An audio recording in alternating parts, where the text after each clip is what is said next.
On today's special episode of Homeworthy, we're stepping inside 4 stunning homes, each inspired by European design and charm. First, we'll visit a chic loft in Soho, where a breathtaking row of 7 French doors opens to a Juliet balcony, setting the tone for the entire space. Next, we'll explore a cozy apartment that exudes European character, purchased sight unseen and filled with charm. Then, we'll tour a magnificent Chicago home, where Italian heritage and a collection of treasured finds create a richly layered retreat.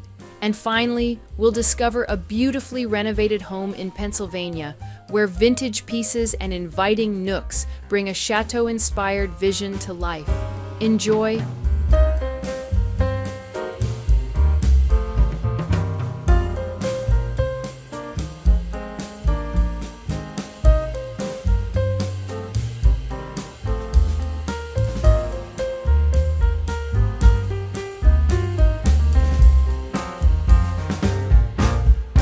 Watching Homeworthy, where we believe every home has a story. Scan the QR code to subscribe to our new channel, Weddingworthy, where we celebrate amazing couples and the love stories behind their perfect day. Hi, Homeworthy. I'm Todd from Studio Todd Raymond, and today we're in my loft apartment in Soho, New York. Come on in.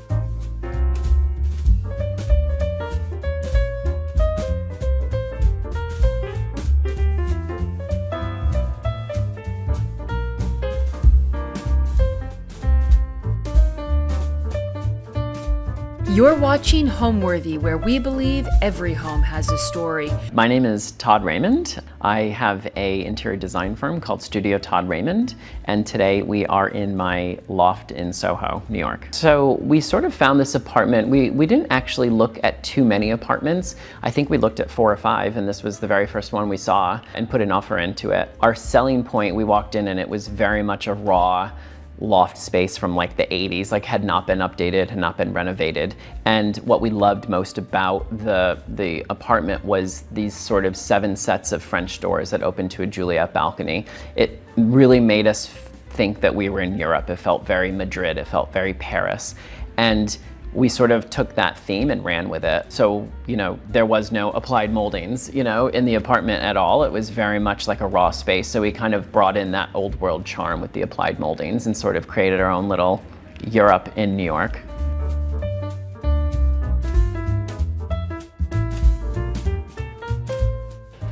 So when you enter our home, you come down sort of the hallway into this sort of open gallery and step down what's into our kitchen and TV room. So this is our kitchen. We sort of designed it to really be about entertaining. It's very functional from a regular kitchen perspective. We have pantries, fridge, dishwasher, range, all of that. But what is really special about this kitchen is that we created these bifold doors that close up when we entertain. I'm just going to show you right now.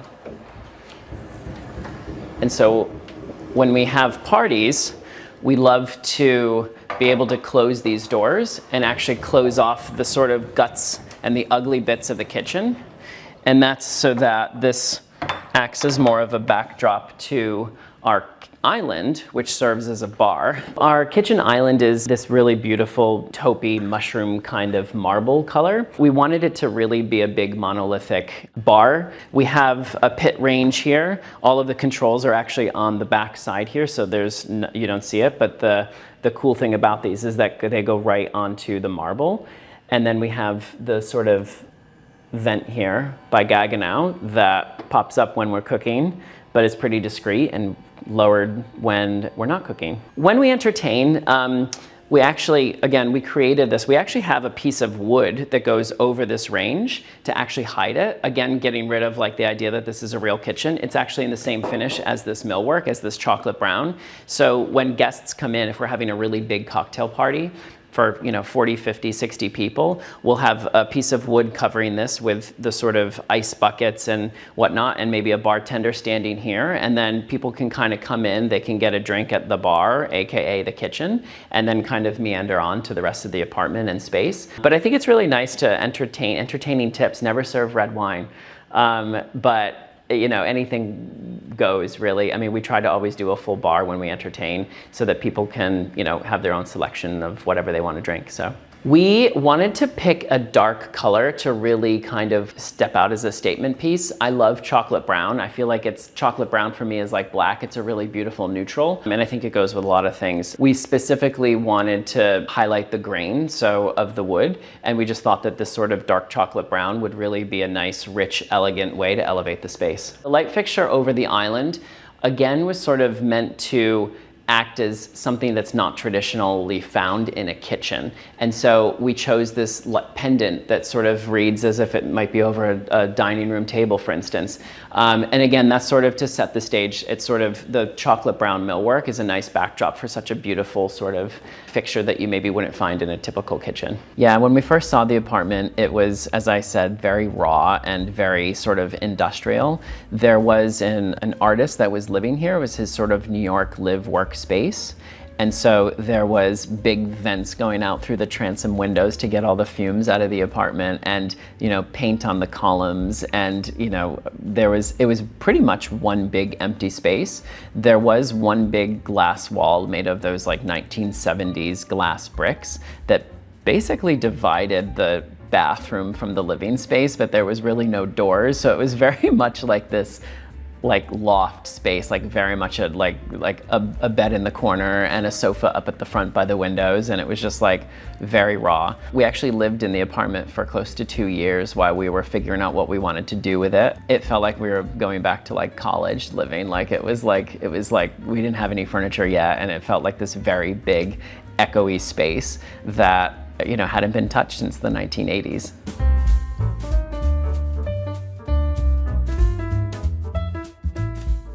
This is not a really large space, but we wanted to really make sure that the TV area was close to the kitchen. And what we really did was just it was not a very wide space. You can see, we just wanted to be able to sit close we have a small TV. We're not huge TV people, so it wasn't as important to us.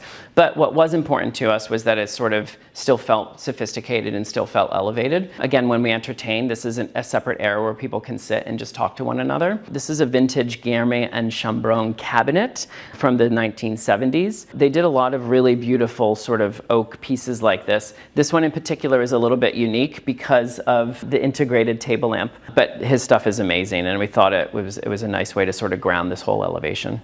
So we chose to actually go with silk rugs in the space. We definitely knew we wanted to have an elegant, elevated space for entertaining, and what I love to do is sort of play on textures. I love the fact that a silk rug adds a shine, and I think that's really important in a sophisticated, elegant space. This is like a dark olive green rug that we chose for this area.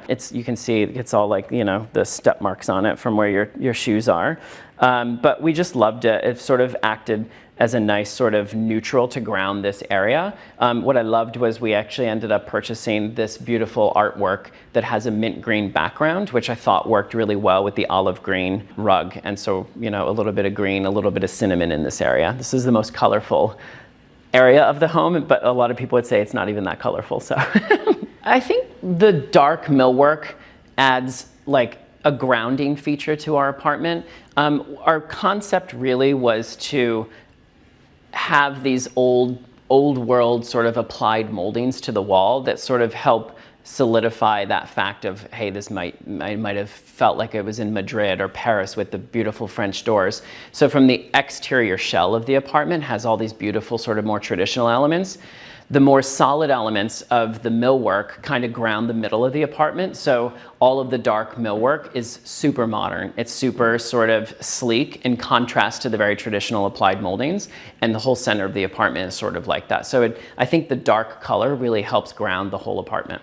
I think it's important to live in a space before you design it if you can.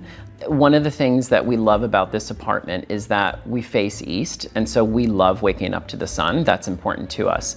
And knowing how that sun hits the space and changes throughout the day was actually really important for us to live here, to understand that. And sort of when we came to designing the layout and the materials and the finishes, we sort of took that into consideration. You know, we have a sofa here that completely faces the French doors just to capture that view. So I think it's actually important to sort of live in a space and see how you navigate around it, see what parts you like, what parts you don't like. The footprint of this apartment was very different to what it is now. As I said, it was sort of one big open space. So it was interesting to sort of carve out different rooms and try to figure out, like, spatially where we wanted things to be. So that was kind of fun as well.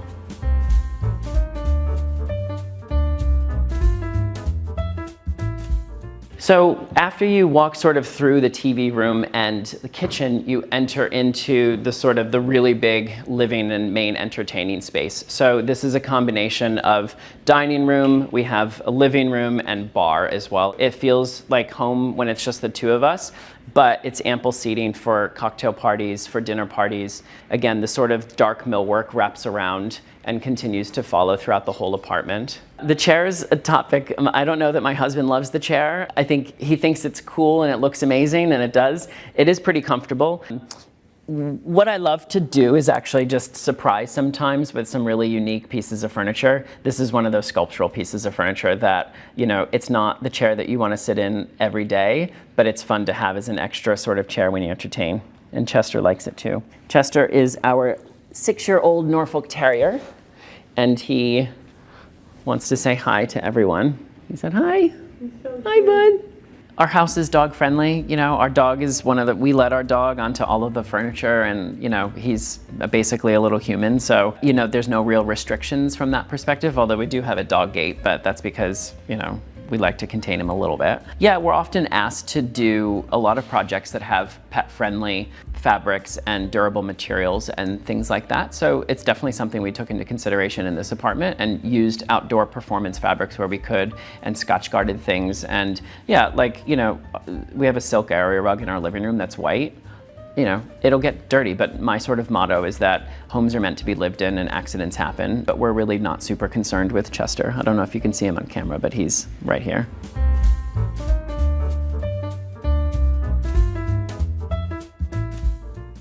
So next room is our dining room. This was the very first piece of furniture that we bought for the apartment, and sat in storage for like 2 years while we were doing the renovations. But this is a table that we got from a gallery in Madrid, and it's this really cool boomerang shape made out of 2 different stones and 2 different tables that technically don't touch. There's like an 1.5 inch gap in between the tables.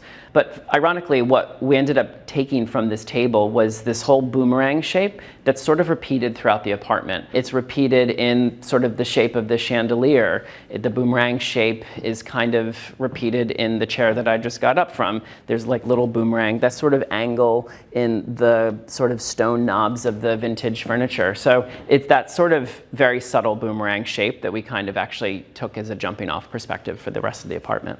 So this piece is by a guy named Damien Gurney. He's repped at a gallery down in Miami called A-Bar Gallery, who we buy from quite a bit. It's actually glass. It looks like metal, but it's actually molded glass, and we just absolutely love it. Chandelier is by Apparatus Studio, covered in suede. The ceramic on the table we just bought on a trip to Palm Springs. The other vintage thing is these chairs. These are vintage leather chairs from the 60s, so it's chrome and leather, and I think it really adds a nice contrast to the really modern dining table and the really modern artwork.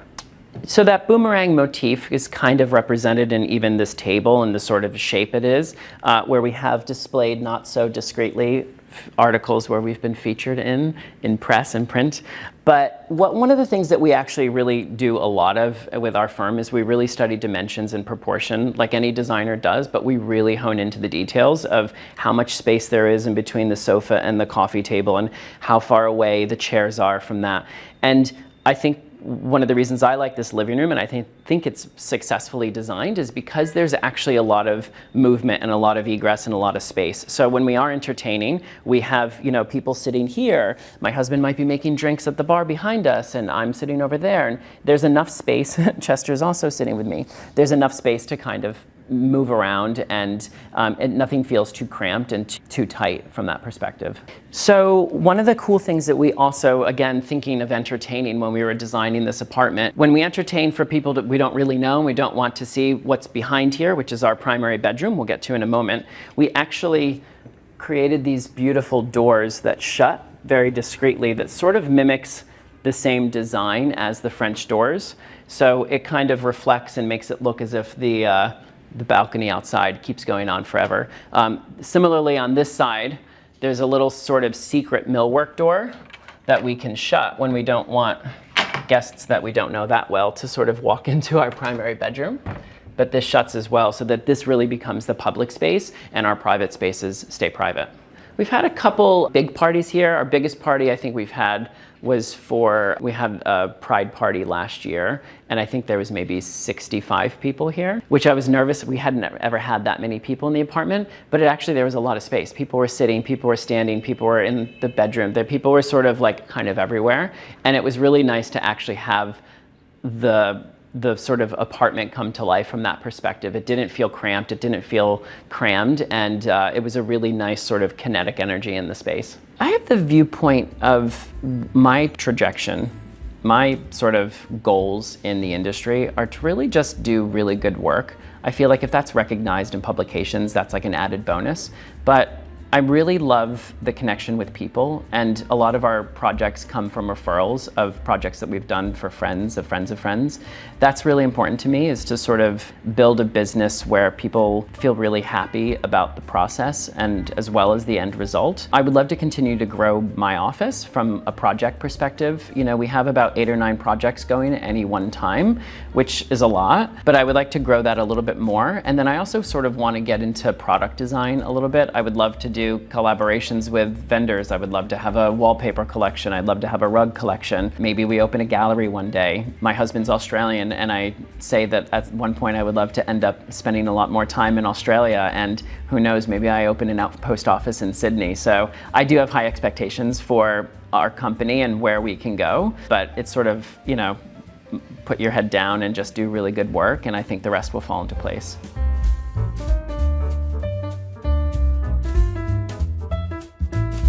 So one of the things that sold us on the apartment was these really beautiful French doors.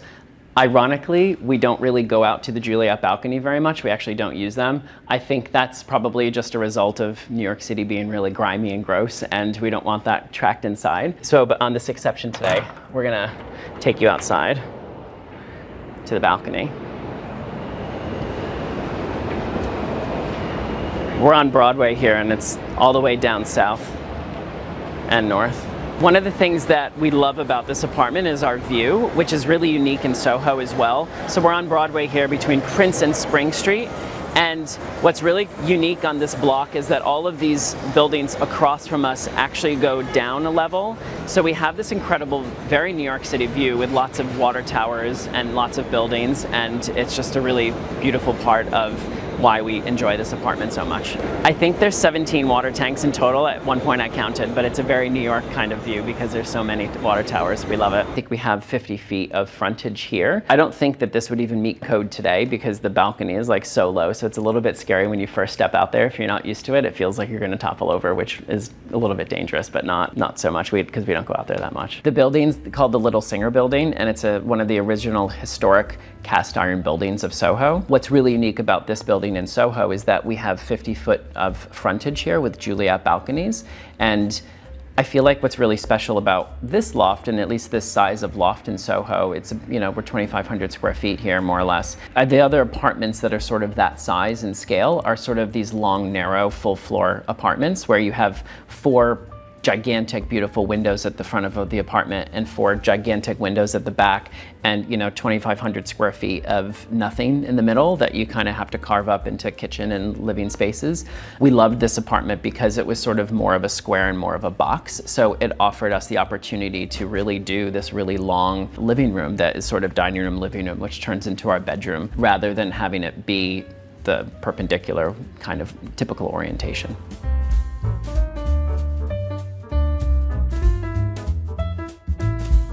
Through this door is our primary suite. It's very cocoon-like. We upholstered the walls in a suede wallpaper, which give a really beautiful texture and a sort of warmth to them.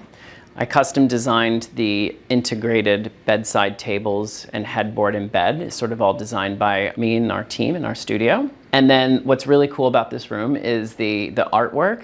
It's pinned by yours truly. It's actually raw linen. So I found this beautiful weaver in France that weaves flax, it's called. And so I asked her if she could custom dye it, a beautiful sort of green color. And she thought it was a really fun sort of thing to do. So she sent me some samples of things that she was trying around, what colors kind of worked best.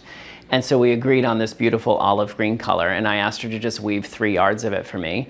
So it came on a bolt of fabric, and I had a back plate made for the top of it, and then I spent about 3 hours and just tried to pin it up, and kind of a little DIY tapestry artwork, but I think the effect is really beautiful. We have the sort of monopoint art lights in the ceiling that shine down on it, and flax, raw linen, actually has a little bit of a shine to it. So at night, which you're not seeing right now, but at night it's a really beautiful sort of glow and a beautiful shine to the material, which is really pretty.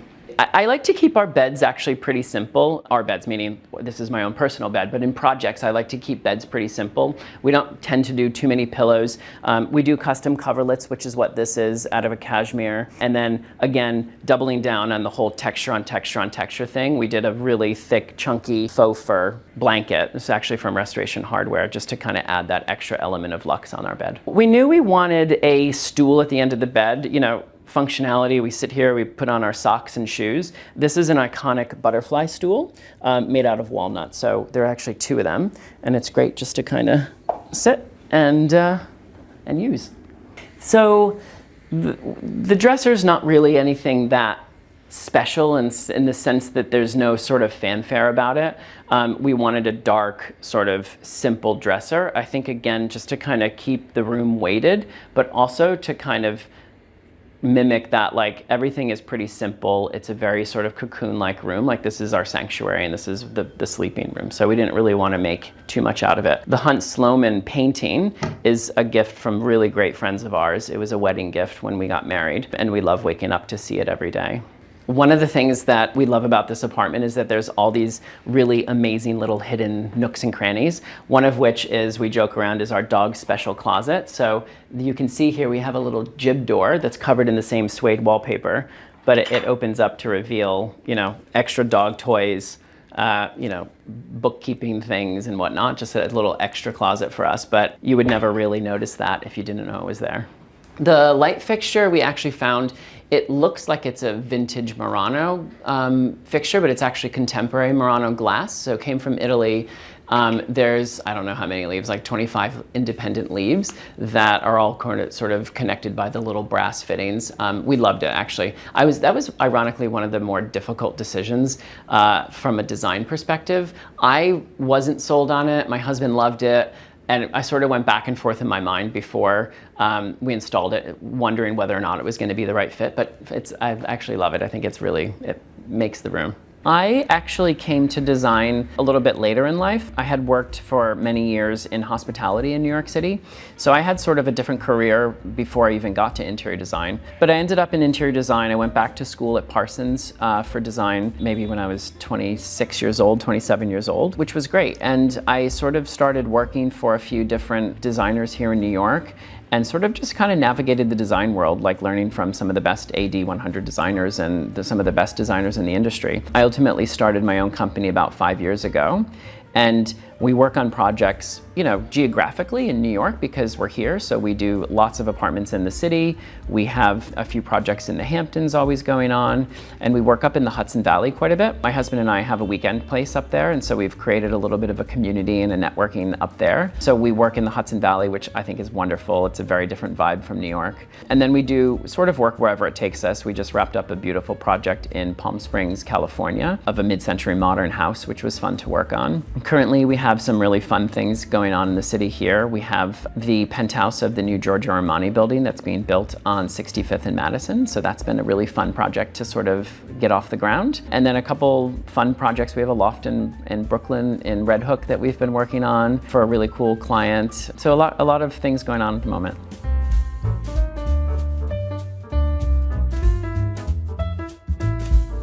So you walk from the primary bedroom straight into our closet, which then turns into our bathroom.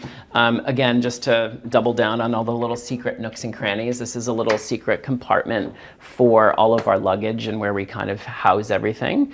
When I open this door, our dog knows that we're traveling and he starts going mad crazy because he knows we're going to be traveling. So he doesn't like when this door gets opened very much.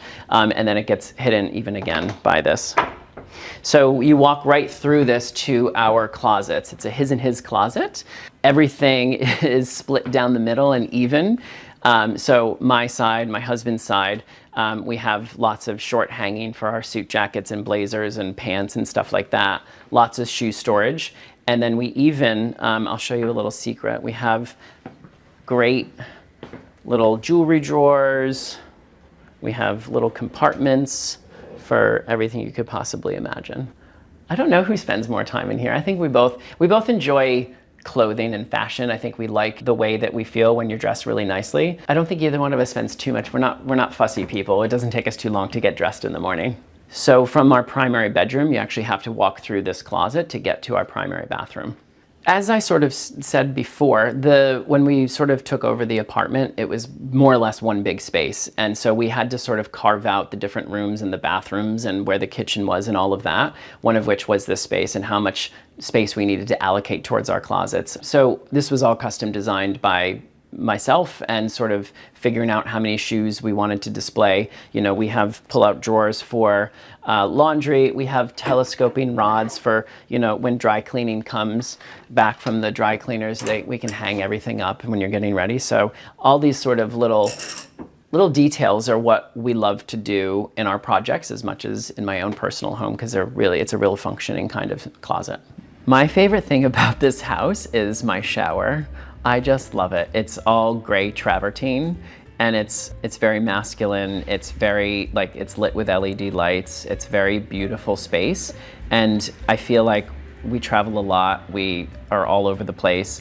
And we stay at nice hotels and that have nice showers, but every time I'm always like, I can't wait to get home and get to our own shower. I just love our bathroom and our shower. But I also really just love all the colors that we've done here, or the lack of colors that we've done here, because there's not that many people would say we don't do any color, but it's a lot of chocolate browns and neutrals. And to me, that's a very calming type of environment to be in, right? Like, I feel like there's not that much stimulus other than texture and, you know, the feel of a beautiful mohair or something like that. So for us, it's a very calming space. And I love that we've been able to sort of achieve that calming aspect to our home, because New York City is a busy city. I mean, we're always busy, we're always out and about, we work really hard, but it's nice to come home to a space that feels very comforting.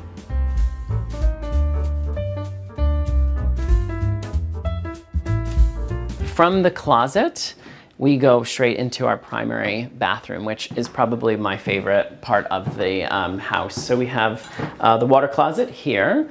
We have linen storage and extra toiletries and towels. It's a little messy. I'm not going to show you in there. And then we have double vanities that kind of flank either side of this door, which is the glass door that goes into our shower, which I love. So there's actually two shower heads, a big beautiful niche in the back to sort of have your shampoos and whatnot.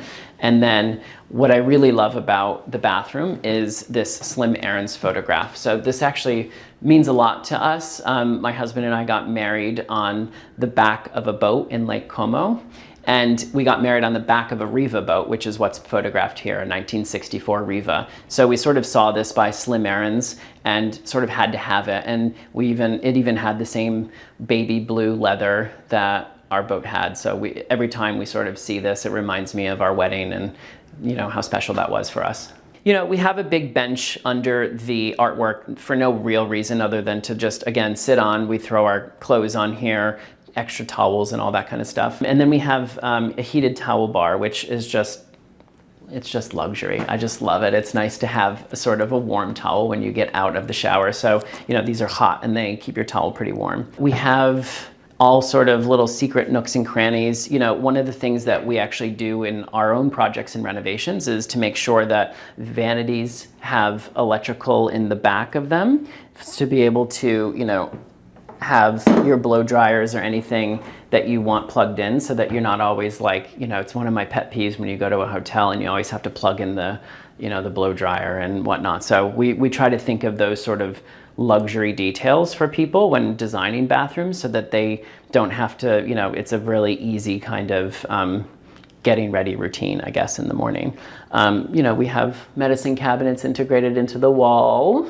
And what I think is really beautiful about, the most beautiful thing about this bathroom is the stone that we chose for the shower and vanities. It's this beautiful gray travertine. You know, it's a very masculine stone. It's a really beautiful stone. And I think it just adds that level of warmth that we love about being in this space. What's also really unique about this bathroom is we have a mirrored, what looks to be a mirrored portion of the wall, but it's actually a secret door that goes to the entryway. We actually had to have this door for egress and code purposes, but it actually works a lot. When I get up in the morning and take the dog out for his walk, I come straight from our bedroom through the closet and bathroom, straight out the front door. So this leads to our entryway.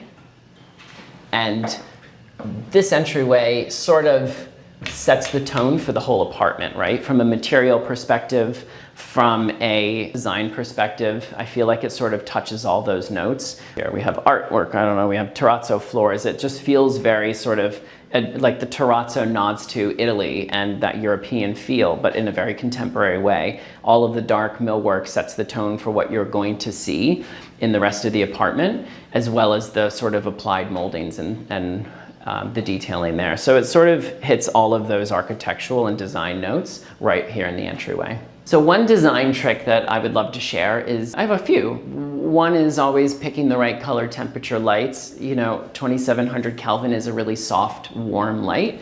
Anything higher than that, like 3000, tends to be a bit of a cold. I think for residential spaces, 2700 is a beautiful temperature to pick.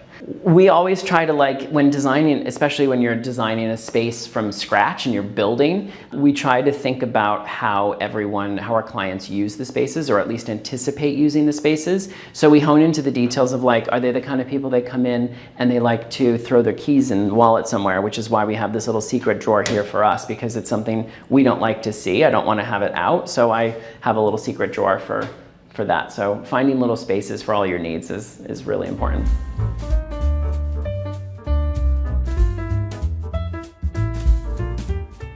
What does home mean to me? Home to me is where you're most comfortable, and it's really where you can just kick back and relax. And I think that's really fun to design spaces for not only myself, but for other people, that spaces can be multi-things, right? Like our home is meant for entertaining because we love entertaining, but at the same time, it is the most comfortable place to just kick up our feet and watch Netflix.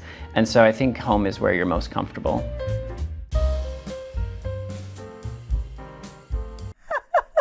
We have some very absurd, so to backtrack a little bit, my husband is very nice and he lets me decorate things however I want, but occasionally he shows up with some interesting additions.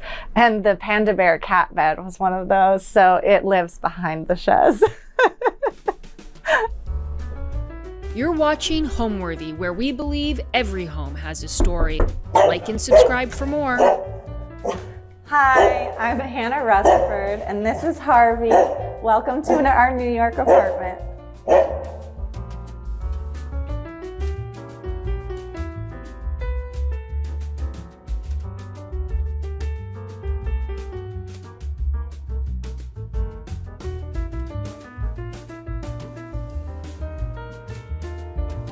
I'm an architect. I work for Peter Penoyer Architects here in New York City.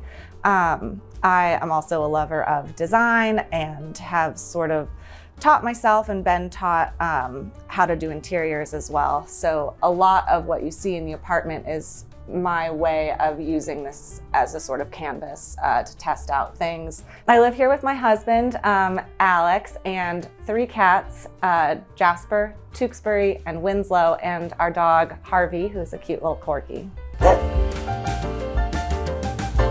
This is our foyer. It's pretty small, as you can see, so it was a little bit of a design challenge at first. I didn't have any furniture in here and it felt like it was huge and kind of empty.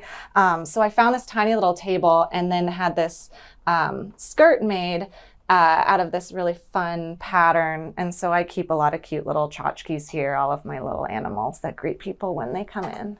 So this was a wedding gift, actually. It's a silver ice bucket, but I obviously don't use it as an ice bucket. I just thought it was so pretty. I wanted to have it out all the time, so I use it as a vase for these dried flowers. Okay, so from the entry, we're gonna go into the living room. So we can come down here, down a few steps into our large sunken living room, which is where we entertain people and host dinner parties. We actually bought this apartment a year and a half ago during COVID, right in the middle of everything, and we couldn't get to New York. So we actually bought this sight unseen, which is pretty crazy, but I had a few details that I knew I wanted that you can kind of see when you're in here pretty well. A fireplace was like number one. We had to have a working fireplace. We use it all the time. We're coming from Charlottesville, Virginia, and DC before that, and both homes have had fireplaces and we've loved them, so we needed that.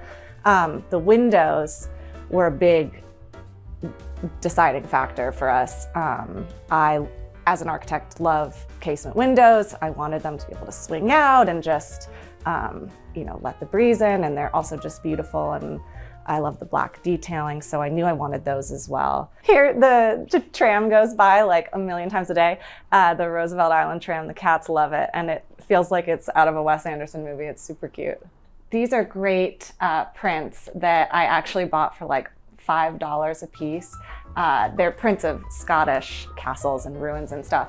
But the funny thing about these is I wanted to frame them really cheaply, and this was back when I didn't really want to spend a whole lot of money on things. So I actually got all of the component parts to the frames and I hand framed them, and this is like half my collection. I think I have like 50 of them. I have a bunch at another house. My fingers were like raw by the time I was done putting all these together. But I think they have a really nice impact when framed sort of like this. And I have a bunch throughout the apartment. And then this pretty painting kind of grounds it. I don't actually know if the painter is, in fact, William Morris Hunt, who was Richard Morris Hunt's older brother. He was the famous Gilded Age architect, but I liked her anyway because she kind of reminds me of me and my sisters and our love of animals. So over here, you can see one of our sofas. I had 2 of these custom made for the space in this pretty velvet color, green. And I actually thought when I got them that our cats wouldn't scratch them because they didn't really like velvet. Well, I learned that they actually do like to scratch velvet. So unfortunately, there's some holes. Please don't look. But other than that, I, sort of added a lot of other green into the room aside from this kind of avocado-y army green, which you'll see throughout the apartment. I really like and use a lot. So I love all colors of green and try to mix them as much as possible. I also brought in a lot of malachite color as well, just kind of inspired from some little things. So this is an Anton Henning lithograph. This is like one of my favorite things. I love this linen press so much. It's a 19th century English linen press with this beautiful inlay. It's in kind of rough condition and the doors don't close perfectly, but it houses all of my like purses and also my sewing machine, and it's just like, it's very functional, but also really beautiful. And Winslow likes to jump up at the top and like terrify people when I'm on Zoom meetings too, which is kind of funny. Over here we have our fireplace with the original mantle from 1927. And like I said, we use this fireplace all the time. It's super cozy, and I have these little, they're called shin toaster chairs. So these also are custom and they match the sofas in the same velvety fabric. You pull up a shin toaster to the fireplace to like toast your shins. So they're very low to the ground and they're really hard to find. Over here, I've got a lot of kind of fun little things that I've picked up over the years. This is one of my favorites. It's actually a slide, an old art history slide from I think the 20s or so, and it's made out of glass. But they're just really fun and kind of ethereal. So this is a 18th century French mirror with an egg and dart detail.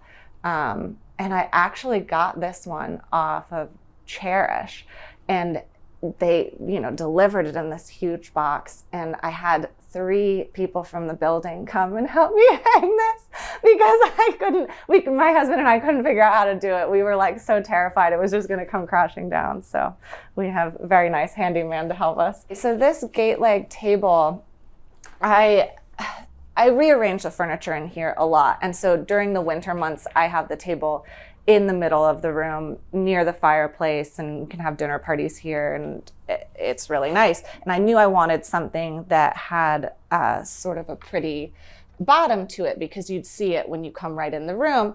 So it's a gate leg table. The leaves fold down so that when in the summer I put the sofas in the center and move the table out, the table then sort of acts more as a console table. I also painted this table. It had a black bottom, but it was really in rough shape on the top. And I got a few quotes from people who could restore it, but it wasn't really worth a whole lot to begin with, even though it is old. So I decided to paint it myself in my parents' garage, which was somewhat successful, I think. And I wanted it to go with these chairs too that I had found. These are sort of Klezmo style chairs with this sort of swooping back. And I actually also recovered these myself. I just took the bottom out, and thank you, Winslow. Are you gonna show? And then I made these little cushions because I feel like it gives it a little bit of extra elegance. And I put down feathers in these, and so it's very plush. But obviously Winslow likes it too. Okay, I'll leave this there for you.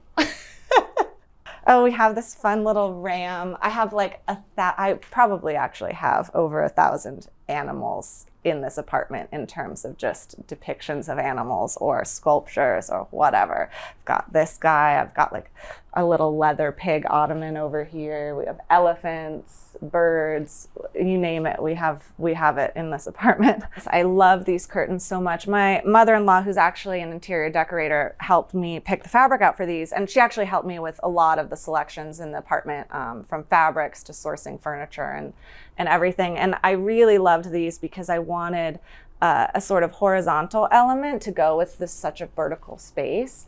And again, sort of the play on the vertical and horizontal that you see in the Muntins and mullions in the windows. And so I thought this was a really nice complement. And the fact that it's slightly transparent as well is, I think, very elegant and sort of tailored. So now we're going to go into the library, which we also sometimes call the green room, but I feel like that's a little misleading because we don't do any filming in here, but it is very green. This is where we obviously keep all of our books, and then we have our TV. So it serves both as a really great place in the morning and in the evenings if you want to read a book or have a coffee in here or watch a movie. So we love this cozy little space. All of our books are obviously here. These are kind of funny because I really wanted built-in bookshelves, but I did not want to spend a whole lot on them. So these are actually IKEA, and we just painted them to match the walls so they kind of feel like they blend into the background a little bit. This is actually, I think it's a George Smith sofa, a leather sofa that was from my in-laws, and we brought this to every house that we've been in. And Harvey, our dog, he uses it as his bed.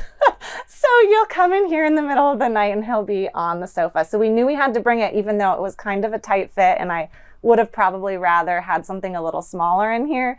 We knew we had to bring Harvey's bed or he would be very unhappy.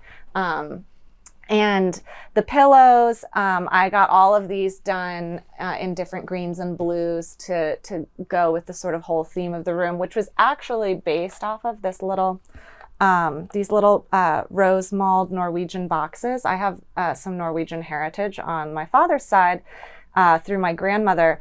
And he has this beautiful trunk that I've always loved that is painted just like this. It's green and has sort of red detailing. And so I've, bought a few of these over the years. And this one actually inspired the colors in this room with that sort of chartreuse and then this beautiful green, this called cat's eye green, Benjamin Moore. Love this color. And that actually also inspired me to paint these beams. I hand painted them last summer, pretty soon after we moved in, just like for a fun weekend activity. And they're still sort of in progress. They're not quite perfect yet and haven't got the perfect mix of colors or design yet, but they're also kind of inspired by that Norwegian sort of traditional painting.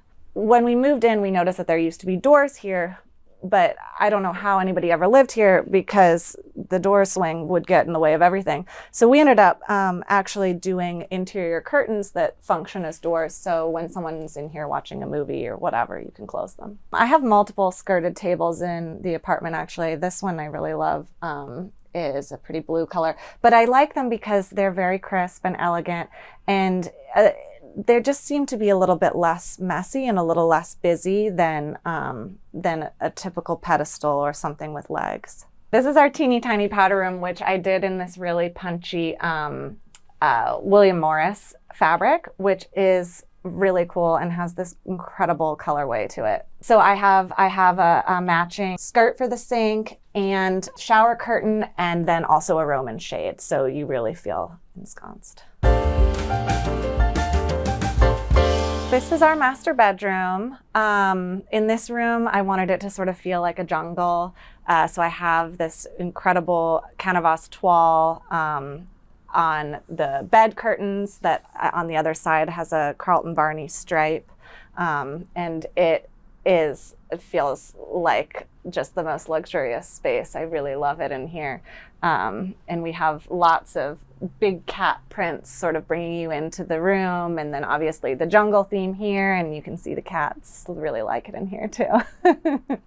So over here, I have a sort of collection of boat paintings. I like to have sort of calm things in our bedroom that make you feel like you want to go to sleep. So I have a lot of boats, and I love sailing, so a lot of sailboats. Over here actually is where our little air conditioning unit is. We're very lucky to have through the wall units here, but you can still see them in the room. So I found this little table, and this is one of the things I made myself. This is an antique French fabric that I turned into a little cover, so you can pull it aside and turn the AC on. And I love these shears too, that I have here over the window. These were custom made. I did not sew these, but I think they suit the room really perfectly and have kind of a dreamy quality to them, which is nice for a bedroom. So I love this chaise. It's not an antique per se. I think it's just sort of a reproduction, probably from the 1920s or so, but I just loved it. And I really do. I wake up in the morning, and I wake up like 2 hours early. I make my coffee in the kitchen, and I bring it in here, and I sit here and I read whatever I'm reading, which happens to be all of these things right here, which I have a lot of books that I'm reading at a time, but I'll just pick one up and read for like half an hour in the morning before I get ready. And this is the perfect spot to do it. This is our master bath, and it's not completely done yet. I haven't replaced the fixtures or really done any of the tile work or anything, but I did want to show you the striped ceiling, which I did like a couple months ago, and I actually hand painted it myself. It took 2 weekends, and it looks kind of funny, and it's not perfect, but I thought it was a fun element to have in such a small space. I just did blue tape to get the stripes. It already had the color that I wanted on the back when we moved in. And then one weekend I painted the stripes and peeled off, and then the next weekend I did all the little detailing. This is our kitchen, which is tiny. It's a tiny little galley kitchen, but when we moved in, it was actually all white, and I felt like a darker color was just going to make this feel both more sumptuous and cozy, and in a way almost bigger. So I had these, I had all of the cabinets lacquered, had the ceiling painted, And I put up these little tiles because the tile that's under here is really hideous. So I covered it all up, and now it's all sort of dark and feels really cozy in here. We also kept on with the interior curtains in the kitchen as well. This one's kind of fun because it hides where we put our trash. And I love also that I ended up putting a really pretty little painting over the trash can, so when it is open, it's still pretty to look at. And then we obviously have one through to the entry as well, so there's some continuity in the space with the fabric. This is actually the pattern of my china that I got for our wedding. It's a Janori and the malachite color, and I obviously love green, so I sort of continued a little bit of green into the kitchen as well with the china.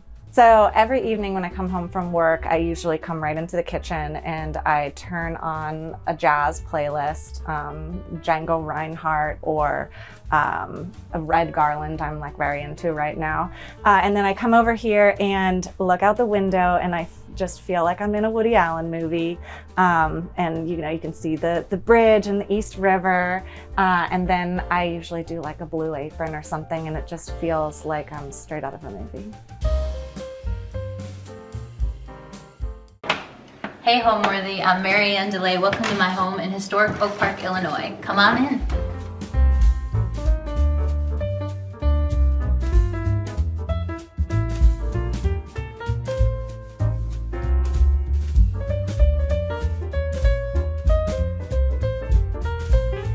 You're watching Homeworthy, where we believe every home has a story.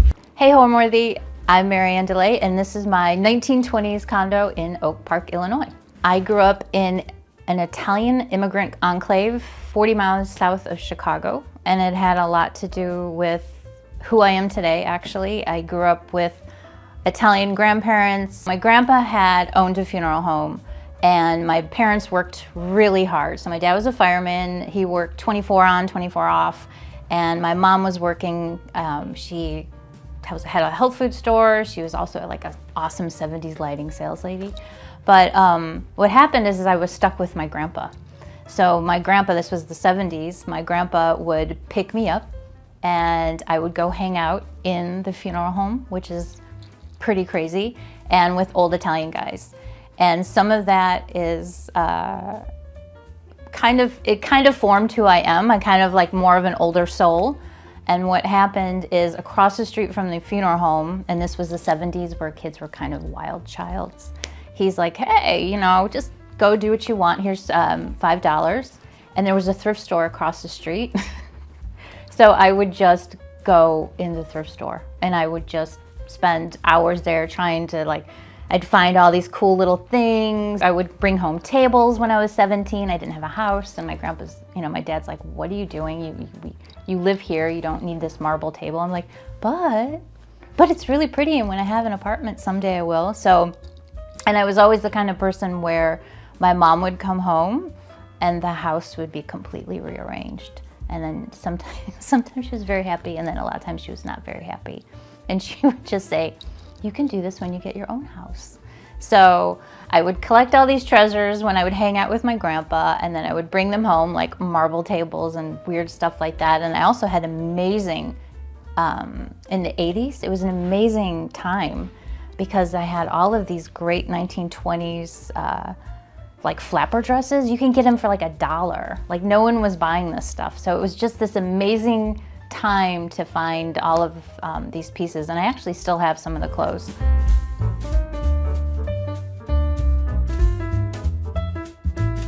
So we are in my living room, also my entry. So you walk in, we don't really have an entry, but you walked right into the living room. This is our sofa. My husband, we got it off an auction. So this is a really cool piece. This came from, I think, Pennsylvania. It's a Milo Bauman. It's a cantilever, so it floats. Because our space is so small, you can't really see the floating. So when you walk in, it's nice. You get a little bit of the floating detail. We have this monster mirror, which helps bounce off the light in a very dark place. I got this mirror. I drove 2 hours. It's American. It's Victorian. And it actually came out of a huge old hotel in like southern Illinois, kind of like an 1850s hotel that got destroyed. And so I drove to a family that had rescued it. Unfortunately, they painted it, and I have yet to kind of tone it back down. But it's an actual old mirror from kind of like that Southern Illinois, Rivertown, when, you know, all those magnets, you know, railroad magnets and all that. It came from a really big old hotel from there. And then this couple was like the stewards of it. And then I bought it from them. I really love hearing what people, when they walk into my, like, especially my personal environment, I love to hear people's reactions because I really don't have a preconceived, it's just literally in my head, and these pieces kind of all whirl and then form this weird narrative and it pulls together some way. I don't ever have like, hey, I'm gonna have like this, I don't know, Scandinavian, you know, vibe, or I'm gonna have, I don't. It just, I honestly, I don't know. It just comes out. So I don't really have a good answer for that. They're just these pieces that live together in a very strange, eclectic way that, you know, that I like. So this is, my husband and I got this at Jean Cocteau's house in Milly-la-Forêt. And Jean Cocteau is like pretty much one of my favorite human beings. And his house they turned it into a museum. And we got this poster here, and it's Belle Bête, so it's Beauty and the Beast, which I personally love the original Jean Cocteau movie. It's just, the aesthetics of it are just incredible. So this piece means a lot to us because I kind of went to like my favorite person's house. And the house was designed by Madeleine Castaing, who was also one of my favorite interior designers. Only a couple of the rooms survive, but it's absolutely incredible. So every time I see this piece, I just think of my amazing trip that meant so much to me. This dude, I've had this decapitated dude probably for 20 years, and I realized when I put him out that I've been carrying around a decapitated Roman head. I'm like, so this kind of just says a lot. I just love him. I don't know why. Over here, this is a great story. This is a monster horse painting, and I think this was still Craigslist. This was years and years ago. I answered an ad in Craigslist, and this man met me, and I think I had like a scion or something. And he's like, well, the painting's really big. And I was like, okay. So we met in this park, and he comes and it's strapped to his tiny little like Honda Civic. It's on his roof. And I was like, whoa, what's going on? And then we unstrap it. And he said he inherited from his father, was a groundskeeper for this wealthy man on the North Shore of Chicago who had horses. And so when that man died, he gave him this monster horse painting.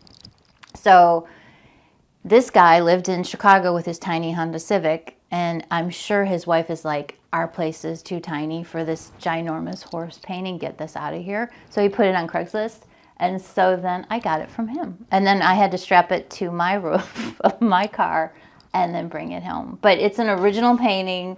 It came out of some big monster mansion with some man who loved horses, but I love it. You know, when you have a room like this, when you live in an apartment or a condo and you don't have a lot of square footage, your layouts are very complicated. So this room took a lot to figure out, actually, because this room is a workhorse, because behind this door is our everything closet, like everything you can imagine is shoved in this closet under the stairs. So you walk in through here, you have to go to the closet, you have to go to the dining room and the kitchen, so you have to have all these little walkways and pathways, and then you have the staircase. I've had this stark rug for about 8 years, and I've always had leopard rugs. Before the grass cloth, I actually have vintage leopard wallpaper, and I was just gonna leopard it out. I literally, if you go to my Instagram, there is one where I was just hacking it up as like, oh, this is really something. Like, this is a mood. And I was gonna do leopard wallpaper with the with the leopard rug. So leopard to me doesn't bother me. It will bother a lot of people. I don't know, maybe it's like, you know, 70s Italian American vibe that I grew up with, but to me it's always kind of a classic neutral. I've always had a leopard rug, and I think hints of leopard in a room kind of are necessary, kind of like hints of black. You always need black in a room to ground it. I think it gets a bad rap, but I think more people definitely have come around to it. This guy came out of a big mansion out of Riverside, Illinois, and it actually was larger, so we had to kind of cannibalize it and make it smaller. What I love about it, and this kind of says a lot about maybe the way that I am, it's perfectly imperfect. Like, these aren't hanging perfectly, but I kind of like it. And it could go up a little bit, but this is, I think, probably, you know, it's like 1890s that he was talking about where the house was coming out of, but it was even larger. So it was pretty grand. But yeah, we got it out of a house from there when we moved here. Because when we moved in here, the walls were all gray, and he literally had the boob lights in every room. So it was just like those closet lights. This table I've actually had for a very, very long time. I love kind of just clear coffee tables. I do love big old wooden ones too, but especially in a smaller space. This is just a piece probably like early 80s. It just kind of reads as clear, and which is nice is in front of the fireplace you can still see these crazy griffins, which are concrete, which are insanely heavy. I got these from one of my favorite dealers. Her name is McGillicuddy. I think I've had this for about, I don't know, 8 years or whatever, but I saw this and I had to have it. And oddly enough, I bought this way before I bought this, and it just fit. It just fit right in there, which is pretty perfect. And the fireplace is pretty amazing. It came from this cute old Polish couple. So if you're in Chicago, Chicago has a huge Polish community. So I think that they have one of the largest communities out of Warsaw. But anyway, so I pull up in this Polish neighborhood, and it was this cute little old couple. They didn't speak any English. I mean, this was in their garage. And so I grabbed that from them, and then I put this in here, which is a happy marriage. So this is the Contessa de Castiglione, and so I've had her for 20 years. She's a blown up photograph, and what she literally, so she's from Paris, and she was Napoleon III's mistress, but what she did is she single-handedly invented the selfie. So she basically would hire her own photographer, dress herself up, and do she'd just take pictures of herself. And she was known as this, you know, beautiful courtesan that would, you know, she was the knockout of like 1890s Paris. And apparently this little dimple here, it was like super sexy. I don't know. But I've had this for 20 years, and it's a photograph of a book that I got in Paris that one of my good girlfriends, she knew how much I loved her, and she was a graphic designer. So for my birthday, my husband gave her, snuck the book, and then she blew this up for me and put it on board. And I've had it for like 20 years. And what's funny now, she's famous. Like, people now know her. And I was looking at stuff that you could put above your TV, you know, the TV art. And she's on there, which is pretty amazing. So I've had her forever. She's been in every apartment. I've carried, like with the decapitated head, I've carried her to many places. And she's just a crazy wackadoo character. You should really read up on her because her life was pretty insane. But yeah, she was all about inventing herself. She would do all of these, like, she'd dress herself up as all these different characters and hire a photographer. And a lot of my adult life has been, it sounds sad, but going through dead people's things and buying them, either, you know, for the shop, for myself, for other people, bringing them into my home. And I know a lot of people believe that energies can stay on these items. I don't think so. And you know what? My grandpa, growing up in the funeral home, told me one thing when I was really little. He's like, and I'm like, I don't know, Grandpa, it's kind of creepy. And he's like, do you think that they want to hang out here? He's like, they want to go home. They want to like hang out, put their feet up on their own sofa and stuff. So I kind of feel like I just take my grandpa's words, like, they're not in this vase. They're like, if they're somewhere, they're like at home. They want to hang out at home. This is my baby. It's actually missing a panel, but this is a true Fornasetti screen. It has some damage.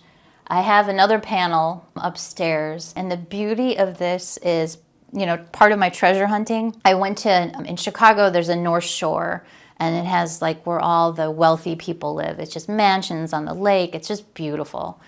And so every year they have this amazing church sale that all designers go to. I mean, it's for like 3 days, and it starts at, literally you can get in at 6 a.m. and people wait outside. It's nuts. Everyone goes, rich people, poor people, everyone wants to go to the sale. Anyways, I never go to sales early. I always am like the person that I don't want to wait in line. I don't care. It doesn't bother me. There'll always be more stuff. So at the end of the last day of the sale, I go. They close at 3. I went at like 2:30. I was like, oh, I forgot, I'm going to the sale. This screen was behind the checkout counter. So during the whole sale, people were checking out, like, here, paying for my chair, da-da-da. And this screen was behind it. And I was like, what the fried eggs? What's going on here? How much is it? They're like, oh, it's $10. Do you want this screen? I was like, sure, I'll take this screen. Yeah, this is awesome. But I still can't believe, talking about treasure hunting, that this screen, which is like $18,000, it's a true Fornasetti screen, who I love Fornasetti, like, was behind all those people. People were checking out and giving money and paying for everything for 3 days, and no one bought it, which I think is amazing. And that was like probably 10 years ago too. And I think that almost goes into like what we were talking about earlier, how people just weren't buying certain kinds of things. They were looking for like true mid-century pieces, true modern pieces, true this. Like they were just like, oh, I don't know what this is. I don't think a lot of people knew. Like, I'm sure if an antique dealer knew that, you know, back then, and would have gobbled it up, but which is interesting because the antique dealers go to this thing. And I asked the lady, it's like, was this out behind you the whole time? She's like, yeah, no one wants it. I don't know what the deal is. You can just have it for $10. And I was like, what? This I got at Randolph Market with my friend Kyla. And she reminds me actually a lot of Jean Cocteau's, some of his boyfriend's pieces, Jean Marais. But anyways, he did this sculpture, and it's this woman. I don't know, she's got to be from the 50s, but I just got it at the Randolph Street Market, and I just thought it was the most amazing thing ever. Like, I think I've had her for 6 years too. But you're right, I do have a lot of people staring at you. My mom always like, I feel kind of creeped out. There's a lot of people looking at me in this house. But I love her profile. She's just kind of like this, you know, I don't know. There's just something really beautiful about her. And then these are my grandparents, which that's my grandpa Giuseppe and Josephine. My grandpa Giuseppe's a pretty amazing guy. He came here, I think he was 5, from Sicily. He didn't have an education, didn't do anything, just like most immigrants. But then he became the head brewmaster for El Capone. So he created all these amazing ways to brew liquor. And yeah, that's him. And there's a great picture of him. I don't have it up. I have to frame all my pictures. There's pictures of him before Prohibition where he's with my grandma in the backyard with goats and a t-shirt. And then there's a picture of him after Prohibition, and he's got like his car. And he's like, woo!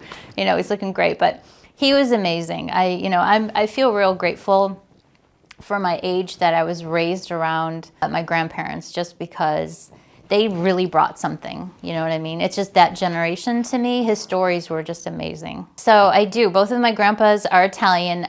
Both of my grandmothers sadly passed away before I was born, but I was raised, you know, with my grandparents. And in probably most immigrant communities, but Italian communities, your grandparents and your cousins are just pretty much your family. So my grandpa, you know, was like my dad. I would spend so much time with him that, you know, but I did grow up with both of them, and we did see them all the time.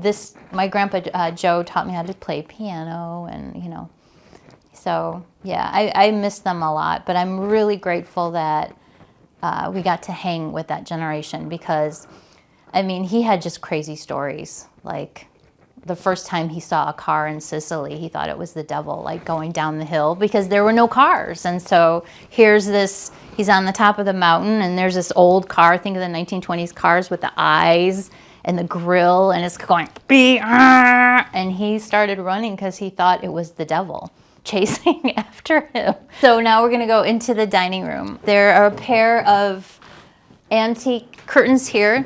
These are actually out of an old mansion in Detroit, which is pretty amazing. They're really thin panels, but they do what they need to do to make this archway and create this view when you enter in here, which is our dining and our library. The living room kind of represents kind of like, it reminds me a lot of how I was raised. So I grew up in the ultimate, I was telling him, I grew up in the ultimate 70s house. My dad built the house. He, you know, we had the, you know, spiral staircase, the triangle fireplace, the roofs, and we had all these cool wall murals. So like when I have something like this wall glass mural above my thing, it kind of reminds me of home. So this room in a weird way doesn't look anything like my home that I grew up, but there's more pieces in it that will remind me of it. I think this room is a little more colorful and dramatic, and there's a lot going on. And in there, this is our the dining room, and it's our library. And we've always lived in apartments, so we've always had our libraries in our dining room. We have tons and tons of books. We had to get rid of a lot, and there's more in storage. So I think each room kind of, I don't know if I have a favorite. That's a good question, because I think each room has its own vibe. And then when you go up to the bedroom, I tried to create more of a sense of calm, which some people would laugh at it, you know, they're like, oh, okay, lady. But because there's so much going on down here, you know, you've got textures and colors and books, and there's just, your eye is always kind of wandering. And then upstairs, I painted it kind of like a neutral color just to kind of bring it down a little bit. I'm also a color consultant, so I'm kind of like known for maximalism and saturated colors and patterns and stuff like that. So I wanted to kind of play and bring it down a little bit, because both of these rooms, I think, kind of have a lot going on, don't you?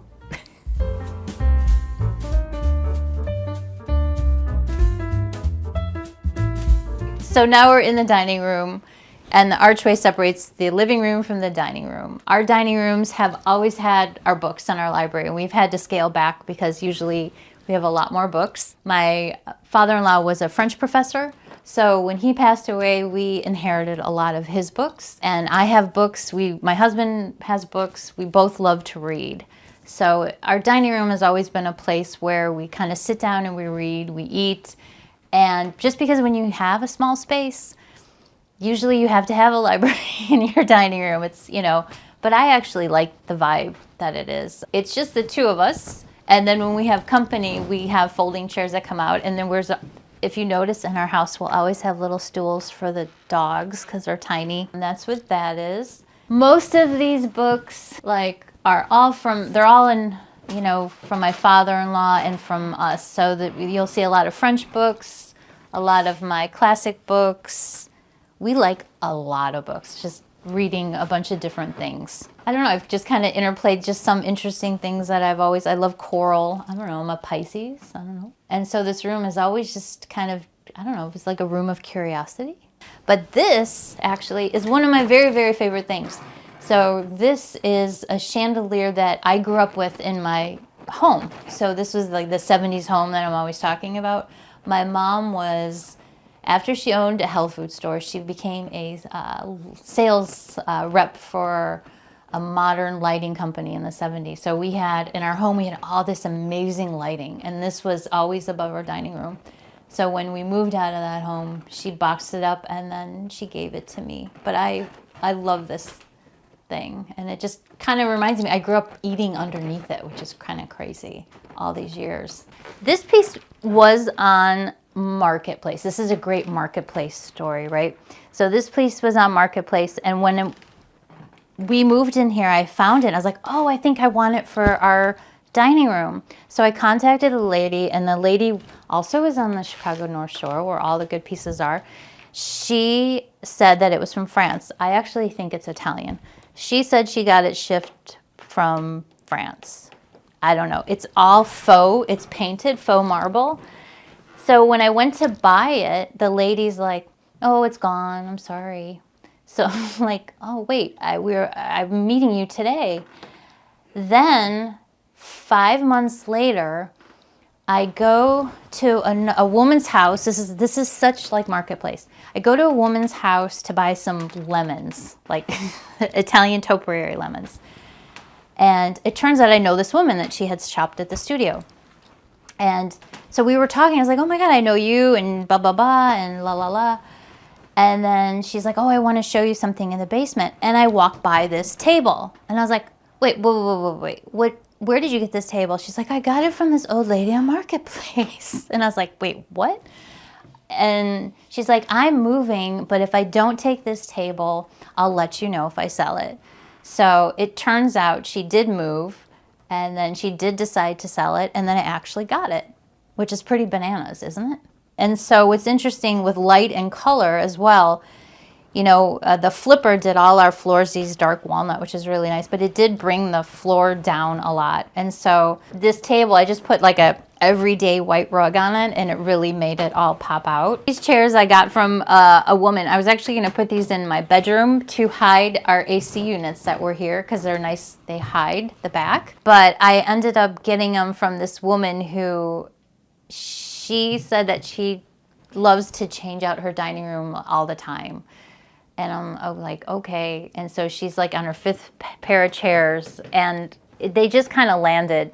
And I was going to put them upstairs, but I thought they looked so beautiful in here. And they have the leopard, and they're cushy and comfort, and they look great with this table. But this is actually also, this is an amazing story. This is a Massimo Vanelli marble lamp, and it's kind of like the Fornasetti. This is worth a lot of money.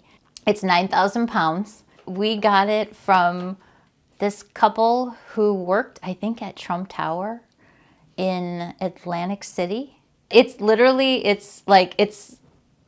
is all marble. It's 9,000 pounds, and I told my husband it's like when I die, he can sell it because he'll get a lot of money for it. Like there are pieces I'm like, okay, this is kind of like if your inheritance, if I die, just sell the screen and sell this, you'll get money. But I love it because it to me, the beautiful thing about it is kind of like, it kind of looks kind of Roman, doesn't it, in a weird way? I've been trying to hone in on pieces that I really, really, truly love.